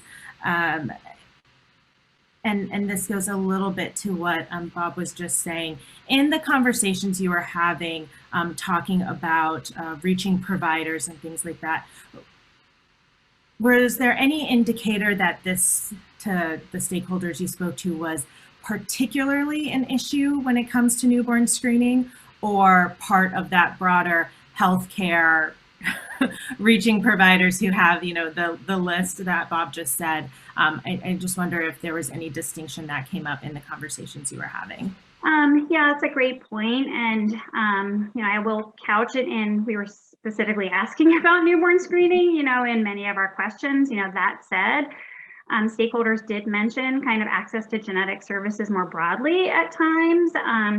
We kind of touch on that a little bit kind of in other parts of the report, but I didn't really mention it much today. And like you said, there's similar issues across from newborn screening to genetic services. So. Great, thank you. My next comment question, we'll see how it comes out, is there was discussion that you presented in terms of people saying that it would be really great and helpful for families to have this information as early as possible, really before they're even entering the newborn screening system. And at the same time, a lot of comments and potential solutions about really relying more on patient advocacy organizations and using their networks. So to me, that sounds a little apples and oranges in terms of different types of parents with different experiences who are engaging in the system a bit differently. Did those differences come up in your conversation, or were parents and families talked about as one big umbrella, as opposed to, the parents of the 3.8 million who all go through newborn screening compared to the ones who really have, a newborn screening story as we tend to think of it? Yeah, great point. I think, parents, pregnant moms in particular, who haven't gone through newborn screening, we're talked about a little less, given that, again, we were kind of focusing a bit more on newborn screening in particular. But to me, I think some of the things that we talked about in the slides would apply for those moms as well. It's the kind of the timing, but also in particular the tailoring of the messaging. Now, how to reach them is the challenging part that I'm sure you are familiar with. We're familiar with for our early check work. How do you get the attention of a pregnant mom to talk about newborn screening is really challenging. Whereas on the other end of the continuum, screen positive is really, I think, where those patient advocacy groups and condition specific type things came into play, kind of connecting families with those types of resources, helping kind of think through what information do families need once they have either a screen positive or their child's been identified with a specific condition. So we heard more on that end of the continuum than we did on kind of the front end for sure. Okay, great. And 2 more points, I promise. One is in the different sections, for most of them, you talked about funding and that the theme of, increasing funding or really continuing the current funding models of funding states and having that support there. But I didn't necessarily see any language around funding when it came to education. Is that just it didn't hit the slides, or people didn't really talk about that in the same way? That's another good question. I'd probably have to go back and look and see. I think it's probably just the way I spoke about it. I think across the board, people talked about continued support, usually in the form of funding for all of the goals.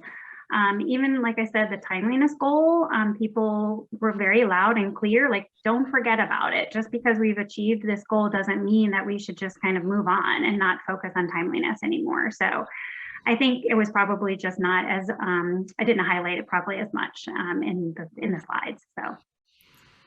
That's okay, you had a lot to go through. I was just wondering, I think that interesting, especially since a lot of the education components actually weren't about content creation, but dissemination and really getting out there. And we know how that can really be tied to finances and resources.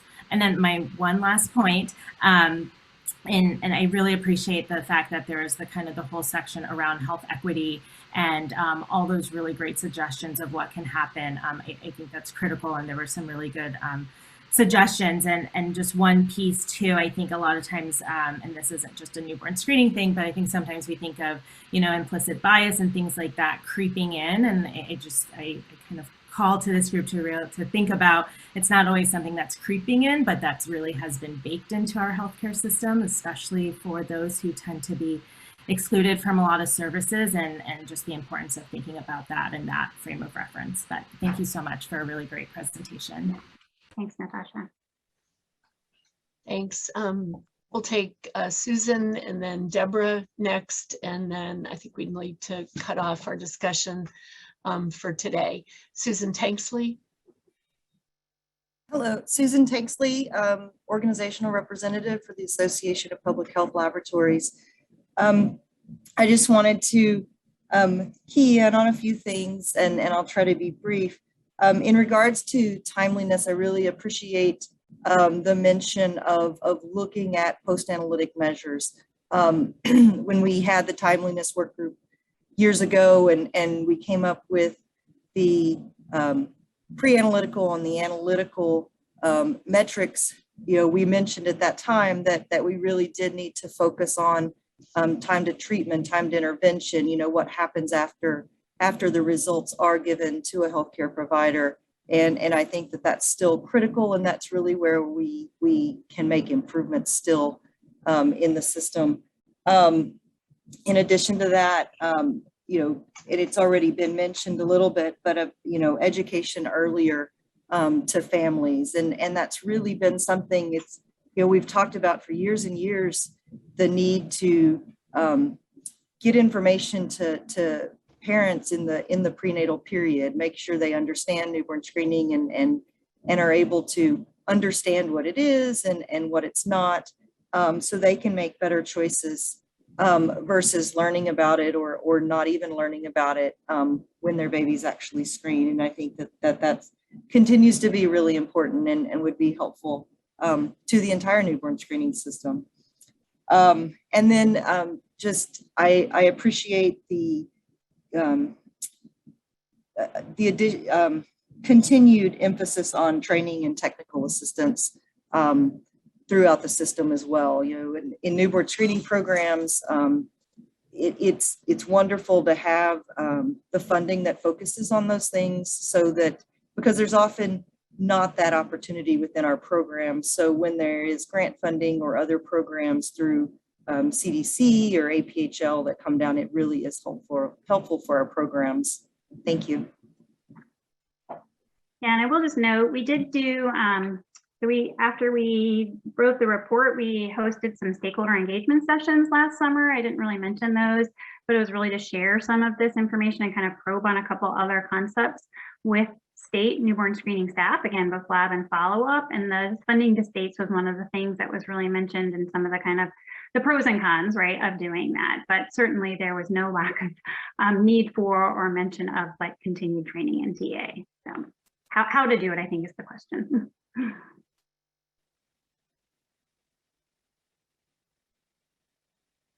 Deborah Friedenberg. Hi, I'm going to take this from two perspectives. One is representing the American Academy of Pediatrics, and the second part of this is also on the ground at a state level. And Bob is right. Most physicians will do point of care when they need the information. These are rare conditions. They are not something that a lot of pediatricians and primary care providers run into day after day. That being said, the American Academy of Pediatrics does support newborn screening, although of course we have to kind of jockey for position educational for national education to have the genetics and newborn screening part of that. But it is very supportive of newborn screening and is constantly publishing newborn screening articles in their journals, and they have a very strong support system for that. The second part of this I'm going to take from the state level, and I've invested, and our state has invested a tremendous amount of energy in education. We've tried the prenatal route and haven't had much success with that. We, as a state, have our follow-up is internal to us. So for every out-of-range screen that goes out, they get a call or a fax. They get the act sheets, and we have still put out Texas-specific fact sheets as well. So we have a touch point with every screen going out with the provider, in addition to providing them with regional resources for the specialists as well. And we see a great diversity of responses. Some, as you can imagine, some are invested and some want more information and how to share it with the family, because our model is to notify the primary care at the same time we're notifying specialists, and we as the primary care to talk to the family as a preferred method of communication. So we have some that are very invested, some that don't want anything to do with it. Can't wait to, have that child evaluated by someone else. But we've also invested a lot of energy in outreach and education. We've done tons of CME. We do our own internal CME. We have outreach educators that before our current situation would go out and help with that. And one of the things that we are trying to do is to integrate lab and follow up for educational efforts. And that's bearing some fruition as well, because previously there had been such divergent. But we've utilized all of the resources we can. And to Joan's point, we do use some Title V funding for some of the newborn screening educational efforts and to support some aspects of the follow-up on newborn screening as well. But again, that's a state decision. So I think that there's no quick answer. The AAP supports newborn screening. The education on the ground is going to have to be very diverse. Some folks have tried to integrate it into the EMRs, that there's a pop-up, and some systems have done that related to newborn screening with more information, either takes them to UpToDate or wherever it's going to take them to. And so I think we need to come up with some diverse methods of education. And the other thing also to point for the education is that traditionally newborn screenings printed brochures, did educational things both for families as well as their providers. And, you know, the printed brochures are not where most people are at now. They're, you know, we've changed, our methods of communication have changed. And so, you know, I think we need to start thinking about how we approach folks where they are for the education part of this, because we're clearly not getting through to a lot of folks. And so I'm going to stop here because I could go on forever on this. So thank you very much. Yeah, I just want one final comment if I have time, Dr. Powell. I agree. You know, I think, you know, if the evaluation told us anything is that there's no silver bullet for any of these goals, and there's no one size fits all model that's going to work for all states or all stakeholders. And that I think your point, Deborah, around creating different options, different methods is really, you know, what's needed, but with all with the same purpose in mind. Because without that, you know, I feel like it's kind of dead in the water. You know, you just can't assume that you're going to create a brochure and it's going to work, right? So there really has to be some creative thinking and really different layers of strategies to help make sure that all of that information is getting to the people, the right people at the right time. Right. And on the prenatal side of things, I hope it's not a reflection of how they feel about this, but despite having a place at the table among the organizational representatives, we've had no one from the OBGYN association attend any of our meetings for at least the last year. So hopefully we can find someone out there from that community who could truly engage in our committee meetings at the least. So Dr. Raspa, I want to thank you for this very informative presentation. I was glad to see that several of the things highlighted in, you know, the information you received in this project, the committee has also been hearing about over the last few years. So hopefully we can continue to work together on these issues. I'm now going to turn things over to Mia Morrison, who will talk about our work group meetings that will begin at 3 p.m. Eastern Time. Mia? Thanks, Dr. Powell. I just wanted to quickly review instructions for accessing the work group meetings. So you can go to achdncmeetings.org/registration/ members of the public, you're welcome to attend, but we ask that you remain in listen-only mode unless called upon by the chair or co-chair. If you have any technical difficulties accessing the webinar meetings, please contact me at achdnc@hersa.gov. Thank you. So this concludes day one of the August ACHDNC meeting. Thank you to the committee members, organizational representatives, and members of the public for attending, and we'll reconvene tomorrow at 10 a.m. Eastern Time.